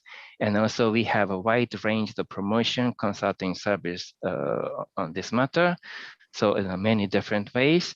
So this is a current business model. So a lot of different insurance companies are competing each other how to make our customers more happier and healthier so that we can have a better long-term profits from it. And this is one of the another area. So when the people talk about technology and innovation, the people tend to focus on the internet selling. But for the life insurance sector, it's not as successful as you may think in the other non-life insurance policies, because the life insurance is not the product like, for example, cellular phone or computer games or other materials that the people tend to wait in line. So people should have some consultation to realize what they need in insurance. So this is a kind of illustration. So we are trying to, for example, use our technology actually to support the face-to-face channel. It's a fusion of face-to-face channel artificial intelligence. And recently, we got the Innovation Award from EFMA. The EFMA is a global nonprofit organization to promote innovation and technology for banks and insurance companies and security companies. And we got the Customers Experience category gold prize with the technology called Pascal. So this is the use of artificial intelligence to help the, for example, our carrier agents. Bă, da, mi-am amintit odată. N-am uitat să zic. Sorry, can you, okay, thank you very much. So the idea is that we have a tied agent as employees of our companies. We have about maybe 50,000, almost like 50,000 carrier agents, and they have 1,000 potential customers to visit. And we can tell them that you should visit your customers. But who? You have thousands of people. For example, I have more than 1,000 Facebook friends, but I confess some of them I don't remember how I made friends with. So it's very difficult to choose some of the customer base. So sometimes you visit customers, the customers are not very interested, and sometimes the customers want to think about the insurance, but they have no access to the agents. So both the customers and agents are wasting a tremendous time in this kind of gap between the two. But this technology is actually analyzing the entire database of other marketing activities, and they choose wisely the group of customers that you're likely to have a good result. So each carrier agents receive maybe this week, probably these customers will be a good visit. And then that would tremendously improve the rates for the agents to actually approach to those recommended customers, and the rates of the contracts has been increased. That's why we got the price, but this price is not the not for the interest of insurance companies, the customer's experience category. Since it is more linked to the needs of the customers, the customer satisfaction has been improved through this artificial intelligence. This is one of the ways that we are using artificial intelligence. Also, we may use this technique with a claim handling area, because in Japan, usually we have a proactive way of approaching to the claim handling. We don't wait for the customers to file claims. We approach the customers and help them to identify what kind of support that we can provide to them. So this kind of services would have a lot of room for improvement using the artificial intelligence and technology. AI means love in Japanese language. I suspect this is also the case for Chinese, because they say, 我爱你, I love you. I'm not sharing my personal experience. I just pick up from the textbook. But what my point is that AI should be used to transfer the love from one generation to another, transfer the love to the partners. This is the role of insurance company. So the technology should not be for the sake of technology. It should be used to make customers healthier and happier. Lastly, this is my last slide. So if you're interested in my activities in APEC and also insurance-related information, you can visit markglobe.com and send me email to markglobe@gmail.com. And I briefly mentioned that I'm using the music to promote SDGs. We have a lot of music event actually to enhance the awareness on SDGs, and especially I'm using musicals to promote the activities of the insurance company to contribute on various aspects of sustainable development. And if you're interested and involved in this, you're more than welcome to send me email to musicforsdgs@gmail.com. Thank you very much. This completes my presentation. Thank you. Thank you very much also, Mac. It was very interesting. I think when it comes to life insurance and health insurance, maintaining an empathic connection with customers, it's quite important, because there are also facts of life in discussion. So your approach could be a very interesting one, and a very lucrative one. Thank you very much again for your presentation. Well, we have reached the moment of the second panel in the day. So without any further ado, I would like to introduce you to Mr. Jens Kavelke, who will chair this panel. Jens is a team lead business analyst for insurance solution with Entity Data Germany. And as far as I can tell, I would define his job as being actually acting like a bridge between the insurance business necessities and the digital technology capabilities and language and the style of work, which for me, it seems that is a very challenging and very important task, so that things can work properly. In the panel, together with our previous speakers, and I'm speaking about Berk Bajaoğlu and Desislav Danov, we will also have Tanja Blatnik. She's a digitalization expert coming from Slovenia. And Tanja has a quite interesting and rich history with some important insurance companies in Slovenia. So she also has a double approach or perspective, because she can see things both from the business side and from the digitalization side. So at this point, Jens, the floor is yours. Thank you very much, Daniela. You said earlier that today's the online learning day, but did you know that yesterday was the pink shirt day? Since I didn't have the chance yesterday to wear one, I use it today, belated. But let's talk business. Let's talk business needs. We have heard a lot about business needs already. That's why let's not go into too much detail on that side, but concentrate on the digitalization, on insurtech. You know that traditional insurance companies, they are sometimes struggling to get the insurtech ideas into their mindset. Tanya, what do you think? Why do these insurance companies have such a hard time to adopt to this reality?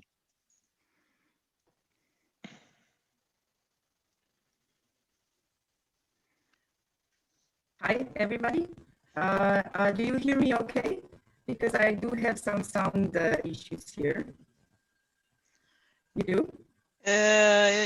Well, there is a little bit of noise, of background noise, but well, try again, maybe it will work. Yes, I also hear a lot of noise, and it says to me that I have some sound issue. Maybe, Jens, if you, I'll just try to fix this thing, and if you can maybe move to another question, I will gladly answer you just to fix this bit of it. Yeah, I can do that. Okay. Thank you. Then let's change over to Berg. We have heard a lot about COVID-19, that it has accelerated the change. Jason said earlier, we are not going back to before 2020. Berg, how do you think insurance businesses will evolve and succeed using digital solutions? And are there any specifics in Turkey? Well, as we all know, the customer behavior and expectations have changed drastically after COVID-19. And this is causing the urgent need for companies to transform their processes and to adapt this change. This represents both opportunities and challenges. Opportunities to develop new offerings, the new distribution model, but also challenges of more dynamic competitors and inability of insurers to transform at the same velocity as insurtechs, because, well, sometimes as you might know, the insurance companies might have complex, big legacy systems, so they cannot move so much fast. And also the regulatory restrictions and maybe the lack of customer knowledge might affect them so badly. So the main point is, I think, focusing on customer communication, and distribution is more important now. Insurers need to work on an omni-channel approach by leveraging the most important touch point for the customer. The biggest challenge, and maybe the goal to all of these, to guarantee the single customer view across all different channels and business verticals. So this synergy between them is extremely relevant to guarantee the customer retention. And it's fundamental, of course, for the new business growth, because it generates different touch points for customer communication. So one of the key accelerators here in this journey is, I think, data. So which with the support of new technology and with advanced analytic capabilities, well, you can turn this into most precious assets for your company to help better understand their customers' needs and shape the company's strategy. I think this is the direction for insurance businesses to evolve and succeed in the current context. And what about the specifics in Turkey? Do you think it's the same everywhere? Well, in Turkey, well, I can give you some examples if you like, but in Turkey, well, I think COVID affected all of us, right? So in the whole world. So in Turkey, it's also right now we are facing this same situations in every country. We cannot, we should develop new products and services without having to contact the customer. So it's everywhere the same, I think, in Turkey or in any place else. Okay, thank you, Berg. Tanya wrote me that she has fixed her audio problems, but without the video. So Tanya, do you want me to repeat my question, or are you?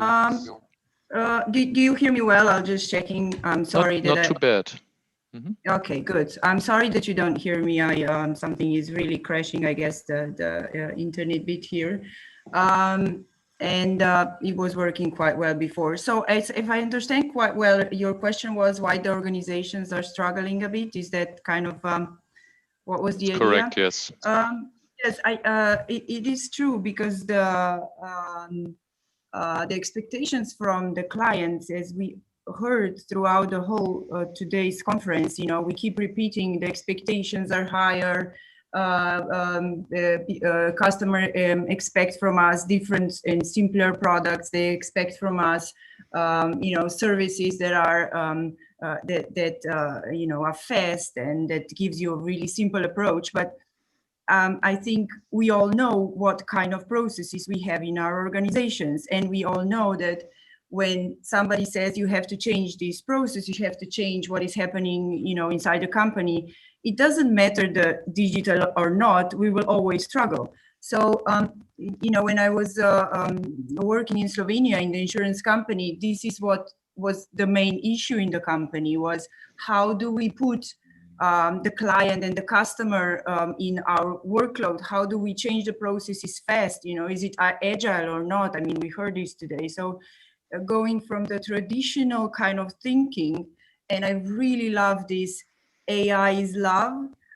I think I will just take this one to my heart, because I think you just have to love what digitalization is giving into the company. You have to embrace it, and you literally just have to do it top down, which means, it's not about, the clerk in the company that is doing digitalization. It has to change the mentality. It has to change the culture.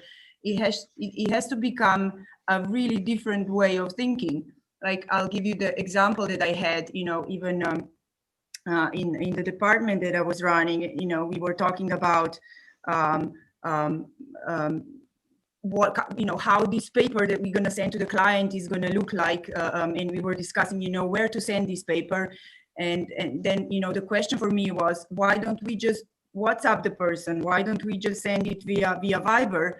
And the people were like saying, well, really, is that something we can do in this company? Is that allowed? I mean, we shouldn't use Viber, the internet is locked, and we shouldn't use YouTube, it's locked, we are not allowed to do this. So, it's very, very important for the company to allow those things, to give the possibility and, the playground also for the employees to work on this one. And, not just to go home and then WhatsApp with the friends, but not do it actually in the company. So that is very important. And I think what is also important is that we allow a customer and a digitalization to become part of the organization, which means it needs to have a place in organization. So not just products, and not just, underwriting, and not just everything that we have in HR. A customer needs to have a place. And communication with the customer, meeting the expectation needs to have a voice. Somebody needs to represent the customer in the company and say, there's different thoughts, there's different things in the company happening outside. Because we can clearly see that, each and every person is thinking about the customer and thinking what their expectations are. But we don't want 365 different versions of expectations. We really want one. So we need to channel it, and we need to work as one organization and loving what we are doing. So I think these are the challenges, and I think this is what needs to be done in the company. And COVID pushed us to that, but it's still kind of thinking, oh, when it's going to be over, so we don't use that anymore. So I think this is you know, now a reality. We heard this throughout the day many times, and we just have to embrace it and just put it also on the table, on the management tables, on every other conversation, because digitalization is not IT, it's a behavior. So it's not about IT, it's about us people. So we have to put it in this place. Okay, thank you, Tanya. So from what I understand, the discrepancy between the business needs or business expectations to IT on the one side and the digital solution on the other side is a matter of mindset. But I also believe it's a matter of funding. So when we talk about how to successfully translate business needs into digital solutions, then we also have to talk about how can we find the funding for that, right? Desislav, could you share your experience and opinion on this, please? I cannot hear you. Desislav, you have a problem with your headset. No, doesn't work properly. Maybe we can switch to Mihaela if there are any questions from the audience. Yes, we have just a minute. You're also mute, Mihaela.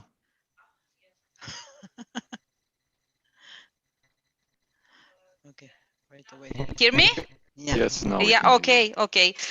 We have a question for Berk, meaning can SBM experience be replicated in any markets? Does it need a certain market dimension to be economically viable? Or could an institution as SBM function on a pool of markets?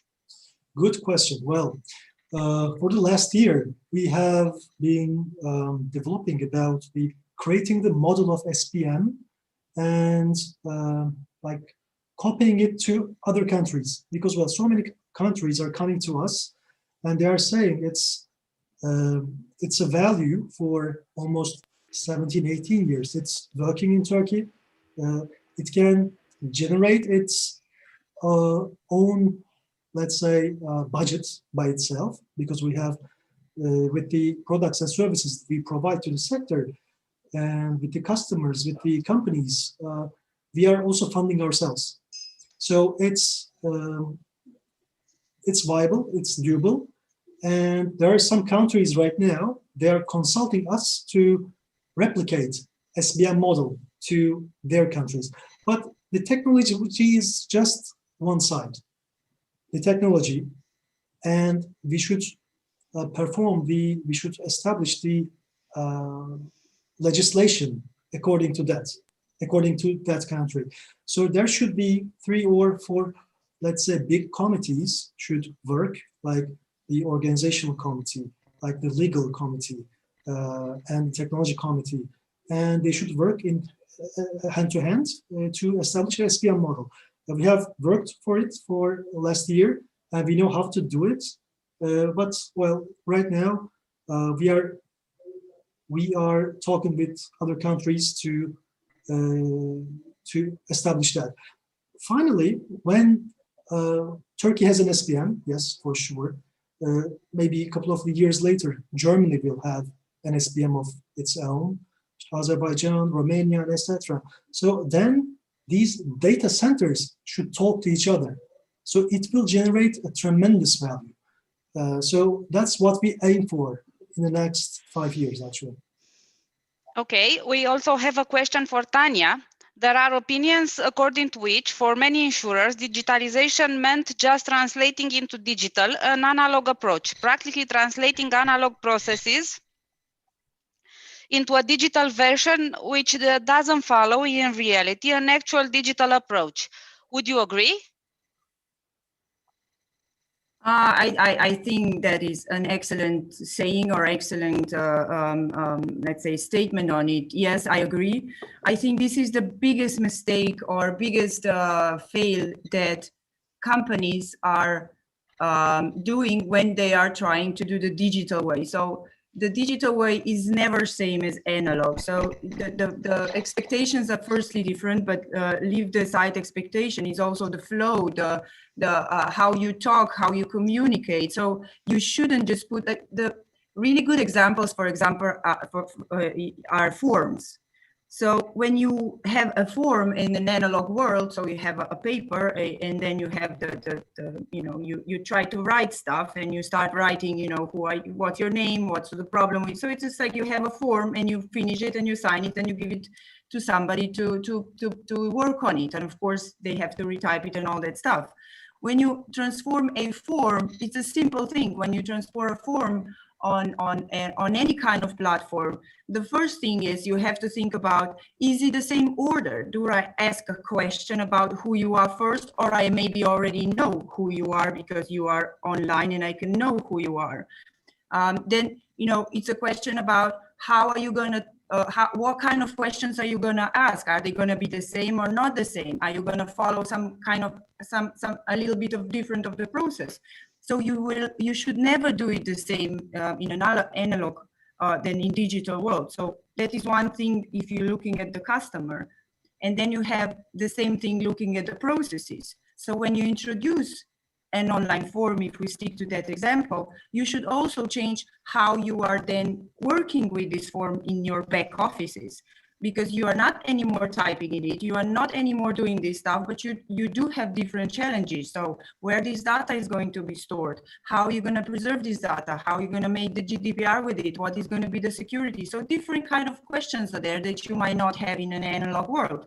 And, you know, immediately, if you don't address them, if you don't see them, you will fail with implementing them. And all of a sudden, people will say, I don't like this digital. It doesn't work. I have too much work or nothing, or I don't understand, you know. So, yes, I agree. It's very, very important to do this translating right. Okay, thank you. Maybe Denislav sound is now better. Yeah, let's check that again. Nope.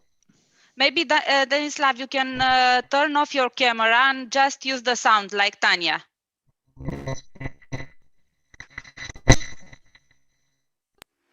Can you hear me now?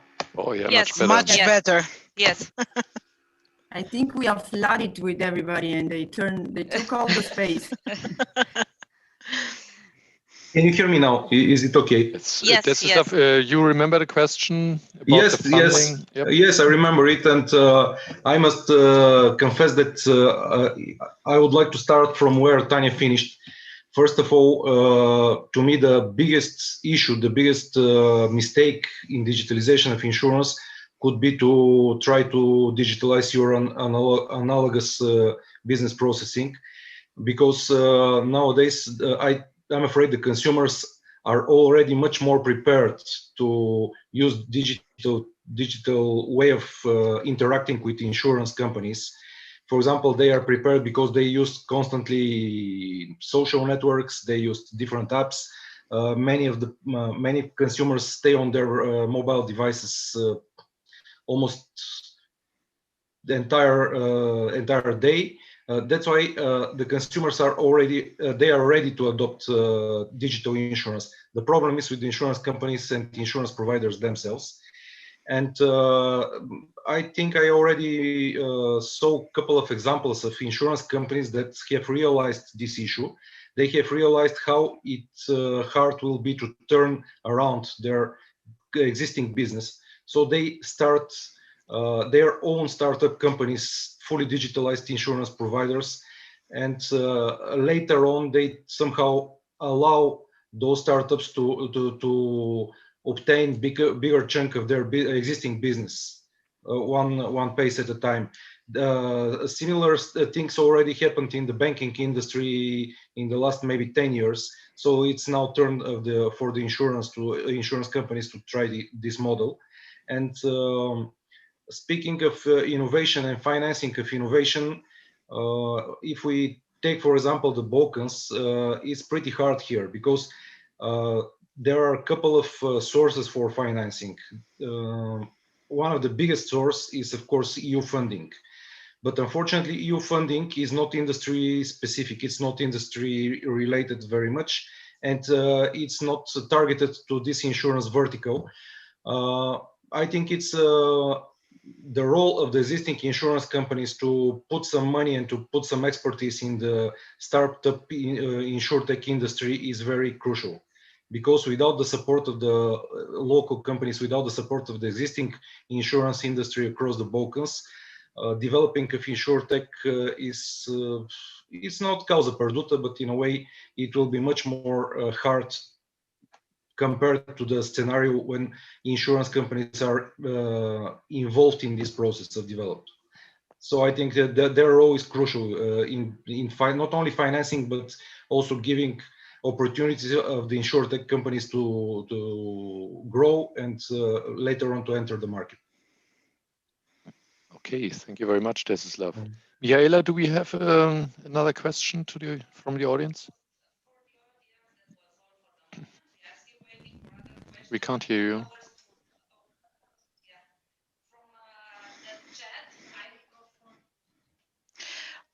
Well, it seems something is going wrong with Mihaela's microphone also. Do you hear me now?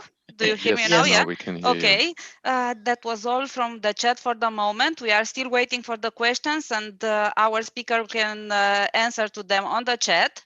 And we will also send the questions to the speakers if we will receive them later. But for the moment, thank you very much for the panel. It was very informative. And before the break, before our third part of the conference, a final presentation that will touch an increasingly hot issue, the cyber risk, and how and to what extent can we model it. In anticipation of this presentation and before the break, we are pleased to present you a special surprise. Daniela, can you reveal it? Yes, I have just started in doing this. If you visit exprim.com, our website, I think most of you are well acquainted with it. On the homepage, you will be welcomed by the access gate to our latest editorial premiere. So it's about the property insurance report. Now it's live in flip form. You can see everything related to the year 2019 and first half of 2020 in the CEE and the ex-Soviet countries, of course, also in Turkey. And it contains also an article which is a good preamble to our next meeting after the break with modeling cyber risks in RMS view. So this you can take this also as an invitation to stay with us and come back in a couple of minutes. Also, going to visit exprim.com, you can see for yourselves that my colleagues have already caught up most of the important statements today. They are already live on the website for our readers, and this evening will reach the entire readership of the newsletter. So we are close to almost in real time. Until then, grab a coffee again.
Hello, everybody. I hope you are back and ready for the last presentation of the day.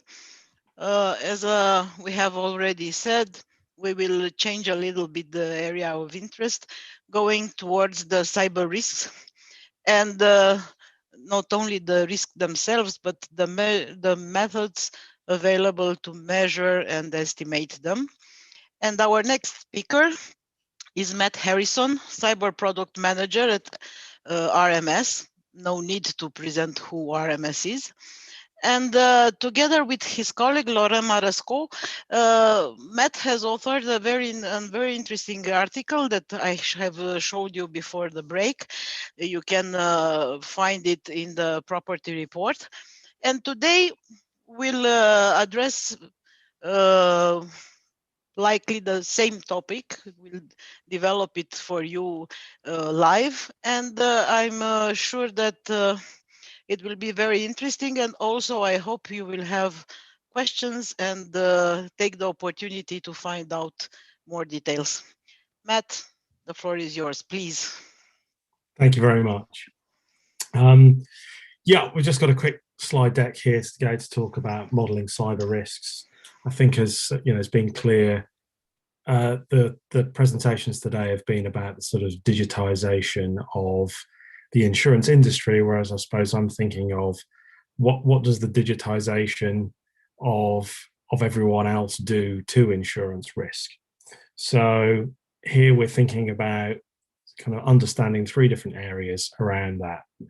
So, you know, cyber risk is new. Most of insurance is how we price risk is often experience based, but cyber is kind of new. Makes it hard to measure. It makes it difficult to price. There's inefficient or insufficient data, and it's also it's a human risk. So if we're thinking about either hacking, ransomware, hostile actors doing horrible things, the motivations of that are human driven.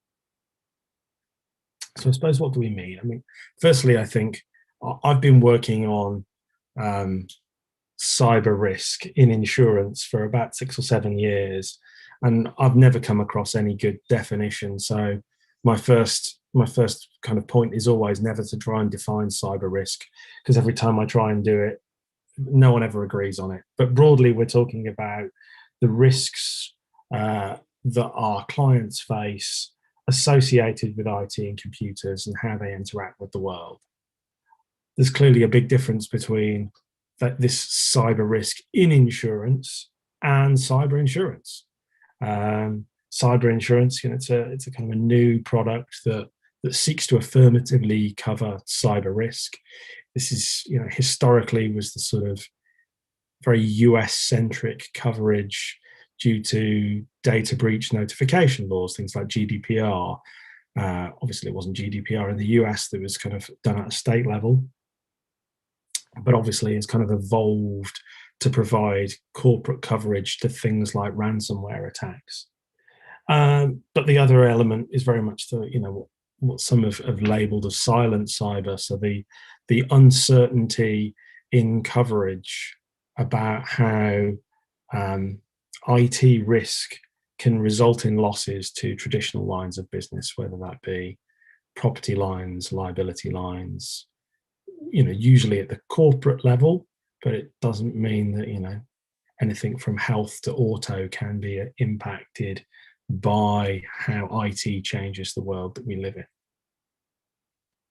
I'm going to focus today on cyber insurance because I think it's more, it's a bit more interesting. It's kind of a new evolving area, but we can kind of talk quite a lot about how cyber affects the kind of pricing, rating, and management of other lines as well. So, you know, cyber is a trend. People have often got very excited about it as it's been a huge growth area. Globally, it's been growing at over 25% combined annual growth rate for, well, certainly as long as I've been involved in it. It's often been driven by the US, but the introduction of GDPR and other data rules in other in other territories has kind of accelerated people's perception of the hazard, of the risk involved. Certainly for the 3 years coming up to 2018 in Europe, it was growing at more like 70 to 80% CAGR. And we see this kind of Asia Pac and other parts of the world as well. Obviously, the European market's probably driven by Germany and the UK as sort of some of the bigger drivers, but we see it slowly emerging in almost every territory and growing fairly rapidly once it takes hold.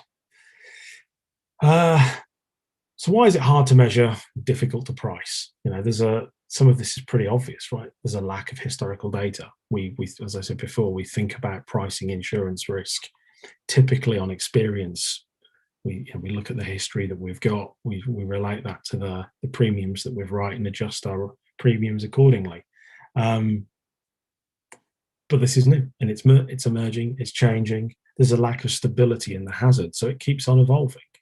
You know, we weren't talking about ransomware 5 years ago, 6 years ago. Nobody had really heard about it.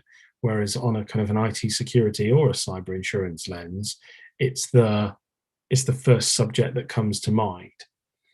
And clearly, like natural catastrophe risk, cyber has the ability to hit many policyholders at the same time. So trying to understand cyber risk is not just trying to understand how we are priced for it, but the kind of capital implications. How much do you want to write? What do you want to write? Because if it all goes wrong, it could cost you quite a lot of money. We've had historical events, but they keep changing, and we don't have a huge history of them, if that makes sense. You know, if we look at the natural catastrophe perils, there have been windstorms, fires, earthquakes for hundreds and hundreds of years. So even if we don't have great, you know, building location level claims to understand these risks, we've even got like social history to help parameterize how big, bad, and nasty these events can be.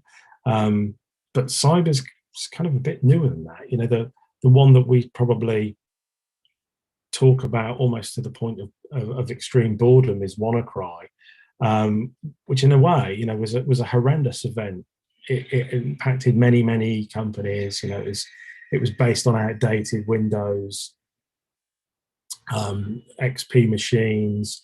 It caused around 300,000 infections, but it actually only infected a very small percentage of those that were vulnerable. Many were protected in terms of patching, but if it wasn't for this, you know, the propagation being stopped because a kill switch had been found, this was the thing that stopped it really blowing up. It could have easily been sort of 10 times bigger than it was. And certainly here in the UK, you know, our entire hospital network almost utterly collapsed overnight. And you can see on the slide here, you know, there's numerous famous examples where various companies were knocked absolutely sideways by this. You know, from an insurance perspective, probably globally, it cost about $500 million. But if it hadn't been for this kill switch and or people had bought more coverage, this number would have been vastly larger. So clearly we want those events to understand it. And then people often kind of talk about there's no data in cyber. How can we quantify this because there is no data? And really, to me, this is a huge myth. There's a treasure trove of data. The problem is that as insurers, we typically, how we price risk, we're looking for certain data to look a certain way. There's lots of data in cyber. It's just never been designed to fight for your use case. So trying to find that data to be able to turn it into useful views of what the risk looks like, how it's changing, who could be hit, how hard, how often, you've got to work pretty hard to get that together. So we've done a hell of a lot working to try and understand this, try and make sense, try and get more data. We've built our own incident database where we kind of scrape the web trying to collect data on outages, on data breaches, on ransomware incidences. So we use, you know, Natural language processing, we use huge data arrays to try and find, scrape, and understand this data. We want to look at the kind of firmographic data. We might find out how much data a company lost, but we need to understand who that company is. We need to understand something about their technological footprint. You know, what did their IT security look like? And then we also need to understand the threats, the threat actors, the vulnerabilities that this plays out over, you know, similar to kind of terrorism, you know, that there is most of the downside is caused by threat actors. If we don't understand their motivations, but also their capabilities, we've got no way of being able to bound this problem, to be able to make sense of it. I suppose going back to this, you know, we look at the data that we've collected, and often a lot of this is the data that's available, and lots of data that's available comes from the US because of the history of data breach notification laws, which probably most of you are like, well, that's no use to me. You're in very different environments to the US. But I think what I was trying to show here is looking at an aggregation of different territories, looking at Central, Southeastern Europe and CIS, you know, if you look at the trends, the observations that we have far less data in these territories. However, the trends mirror that in many places to that of the US. So this is looking at the different types of industries that are here. The clear differential for most of this, you know, retail, telecoms, public authorities, banking, business professional services, there's not that much difference to what's happening in the US. But what sticks out like a sore thumb is healthcare. And you know, this is the US has typically pretty poor cybersecurity, but you know, the healthcare records, US healthcare records, are valuable black market commodities, and the US healthcare system is very disparate. You know, it's a whole network of private entities, so they're like a very, very attractive target with typically weak security. So we see lots of activity in the US against healthcare entities, but globally, it's usually not the same issue. And then I suppose there's an interesting bit here for me around IT services. And to be honest, I've got to delve deeper to try and understand why that's different. But I suppose what we're trying to say is, look, there is a mass of data. Some of that data is more US specific, but we can see that actually the thematic differences in different regions, we can still leverage this. We can all still understand who's being hit and why, just because we don't have the same availability of data. There's a ton of other data we can use, from things like Bitcoin wallets, scanning and looking at Bitcoin wallets to which ones that we know that are associated with various criminal gangs. We can see Bitcoin payments coming through, so we can get an idea of how much ransomware is being distributed, how effective it is. And then I suppose the other piece around trying to understand this risk, you know, there's one is the data driven, but how do we understand where the future trends are, and how do we understand how bad it can be? And this is this kind of human actor piece. We kind of have this, you know, when I'm talking to people, there's often this myth around cyber, you know, it's a human actor driven peril. Well, most of our natural catastrophe models, we can use scientific thought, scientific models to represent, you know, whether it's earthquakes or hurricanes. We can use conservation of energy and momentum and various other bits to bound the problem space and come up with robust models.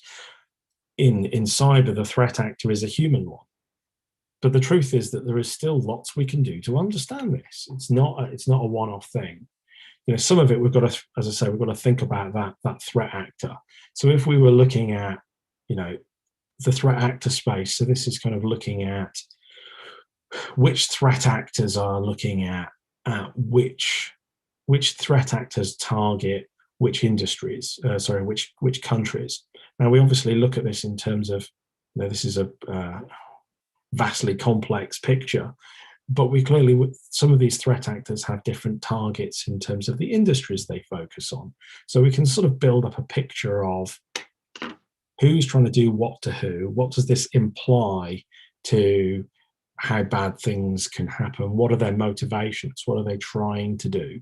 In the US, there was a lot of talk recently about that the cyber attack that was carried out through SolarWinds.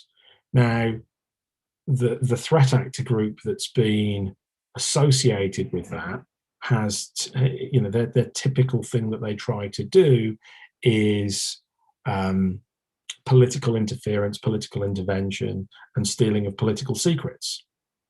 So yes, this hack may have potentially hit many thousands of organizations globally, but the thing that the threat actor wanted to do was interfere with elections and find out US state secrets.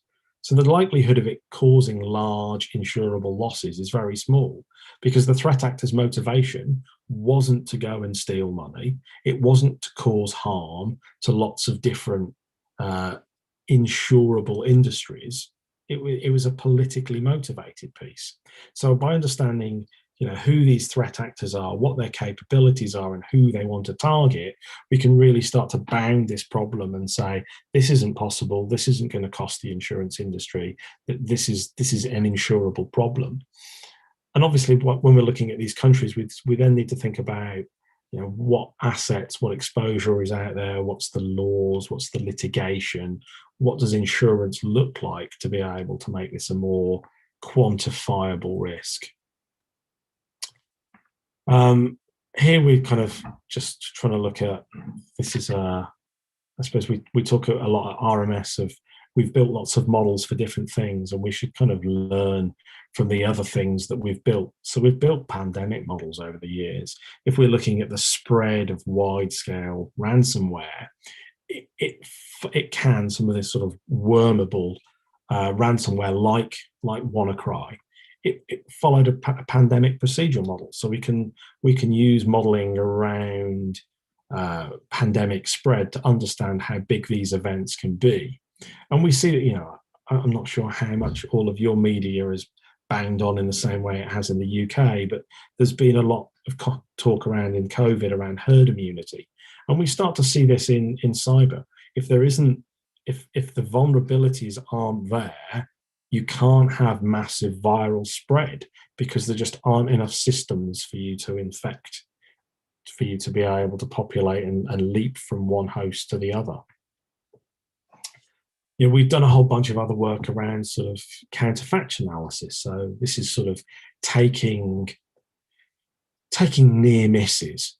There've not been that many headline events, but trying to understand the near misses of prior events gives us a way of again bounding and understanding what can and cannot happen. We can think about, most threat actors are rational. So that, when we're looking at data breach events where people are trying to steal data to then sell on the black market, they can't sell too much data, because the value, if you flood a market with something, the price of it goes down. We get price elasticity theories.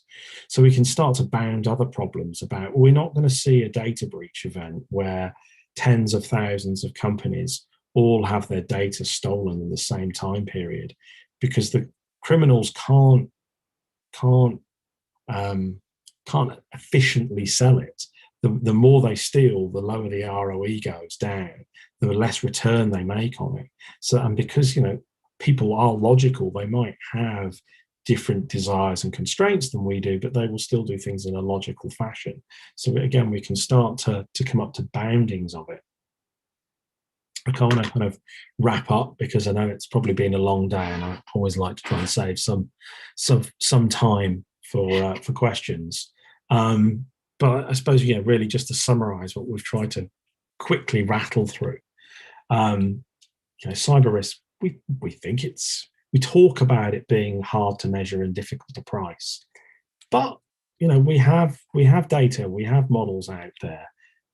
There's data, but the best thing to talk about is it being inefficient data. There is lots of data. you just need to work hard to turn it into something that you can leverage, which we've invested a lot in trying to do. And again, this human factor, it doesn't make this an unmodelable peril. It doesn't make this some doomsday that we can't understand. People still behave rationally. They are still constrained by the system. We work with the data, the scientific knowledge to build these models, to help our clients, to help our customers kind of better price cyber, better understand the risks that they face, and hopefully make this a new and exciting insurance market for us to all be able to grow into. And that's me. Thank you very much, Matt. It was it was very interesting for me, as I have already read your article. I was expecting already to listen to some very interesting facts.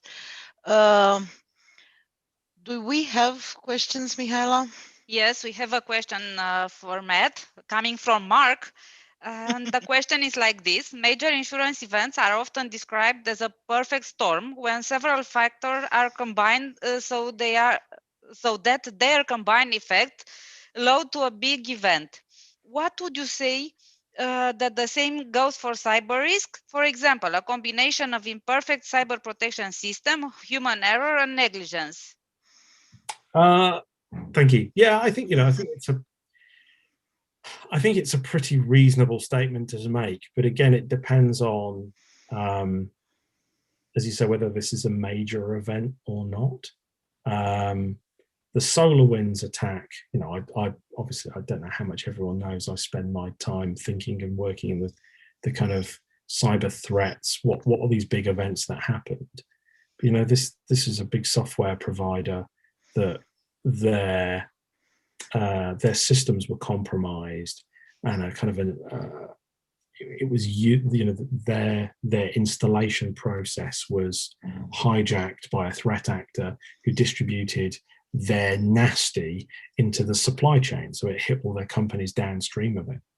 I mean, SolarWinds is a really highly credible company, but the problem is that the larger the company is, the more complex its footprint becomes, and almost the more room there is for small chinks in the armor.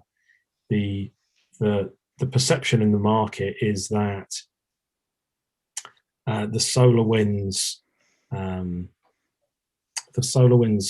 website that was compromised to inject the kind of harmful code was protected by the password SolarWinds123. Which is slightly more sophisticated than having a password or password, but there's so many things that can go wrong that actually perfect storms happen pretty often in my mind. But understanding what are the most important, what are the most the biggest ones that could go wrong, and again putting those in a box, I think is where it becomes an insurable problem. Thank you very much, Matt. Thank you to all our speakers and panelists. Oh, no. Okay. I have an additional question. Okay. Curiosity, I could say. There is a lot of talk lately about the ransomware attacks, and also about the fact that paying for ransomware attack, it's often more easily and less costly to pay the attacker and use your insurance for it than to ask for police protection, investigations, etc., etc. So what is your opinion like in this regard? It depends very much about the potential target. Does it have to be sufficiently interesting to have a real exposure to a ransom attack, or attackers are acting democratically on everything that they can? I think that when it comes to ransomware, it's a piece where the skills aren't aren't necessarily huge, or they don't need to be huge. When we're looking at the kind of the big data breaches, this was an attacker getting into a corporate network, finding exactly the thing that they wanted to take and having to, you know, pull that out of the network. Whereas ransomware, once you're on the network, if you've got the right privileges, you drop the nasty, you know, let it go and do its damage, hold the company to hostage. And, you know, we've seen time and time again, you know, the ransom demands are increasing because the very thing that we're talking about earlier. Companies are digitizing, they're becoming more and more reliant on technology, and they derive business, you know, enormous business value from that technology. So if you make that, you know, if you take that business, that technology hostage, it suddenly becomes almost impossible for the business to derive value. So they're, you know, massively incentivized to pay the ransom, get rid of it quickly, get back up to speed as quick as possible. You know, it's what we're seeing in the insurance industry. The carriers are motivated to pay the ransom because even if it's a large corporate, a $1, $2, $3, $4, $10 million ransom could be significantly smaller than a $200 million business interruption claim, or, you know, whatever those dynamics are. So yeah, I think it's a dangerous game, and we're starting to see it, certainly in some markets, either rates are increasing very significantly, or the amount of coverage given to ransomware is reducing because of the impact it's had to insurers' balance sheets. You know, 3-4 years ago, certainly in the US, cyber was incredibly profitable compared to many other lines of business, but ransomwares take a pretty big chunk out of that profit. Thank you, Mark. Well, at this point, I really hope our internal password is not expreme123. So we should have something more complex than that. Thank you very much. If there are not other questions, do we have something else? This was our last question, and I would like to thank to all the participants that posted the comments and questions on our chats, and to thank to all our speakers and panelists. And back to you, Daniela. Well, thanks are our duty as host, but also a pleasure because we had a very, very good team of speakers today, and I'm thanking them all for preparing, for participating, in some cases at completely unfriendly hours for themselves. Thank you also to all that have listened to us and watched us today. And let me remind you that on YouTube you will have the complete recording of the day available in a couple of minutes starting from now. And also on the website of our event, you will have for download the presentations of the day available in PDF format. Don't forget to check also expreme.com to read the property insurance report. And that being said, thank you all. Thank you all. I would like to thank also my colleagues. They have worked a lot and very good for this event.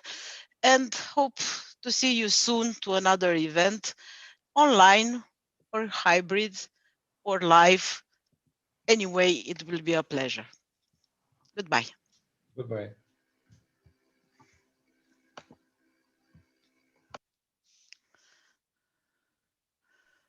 Goodbye. Thank you.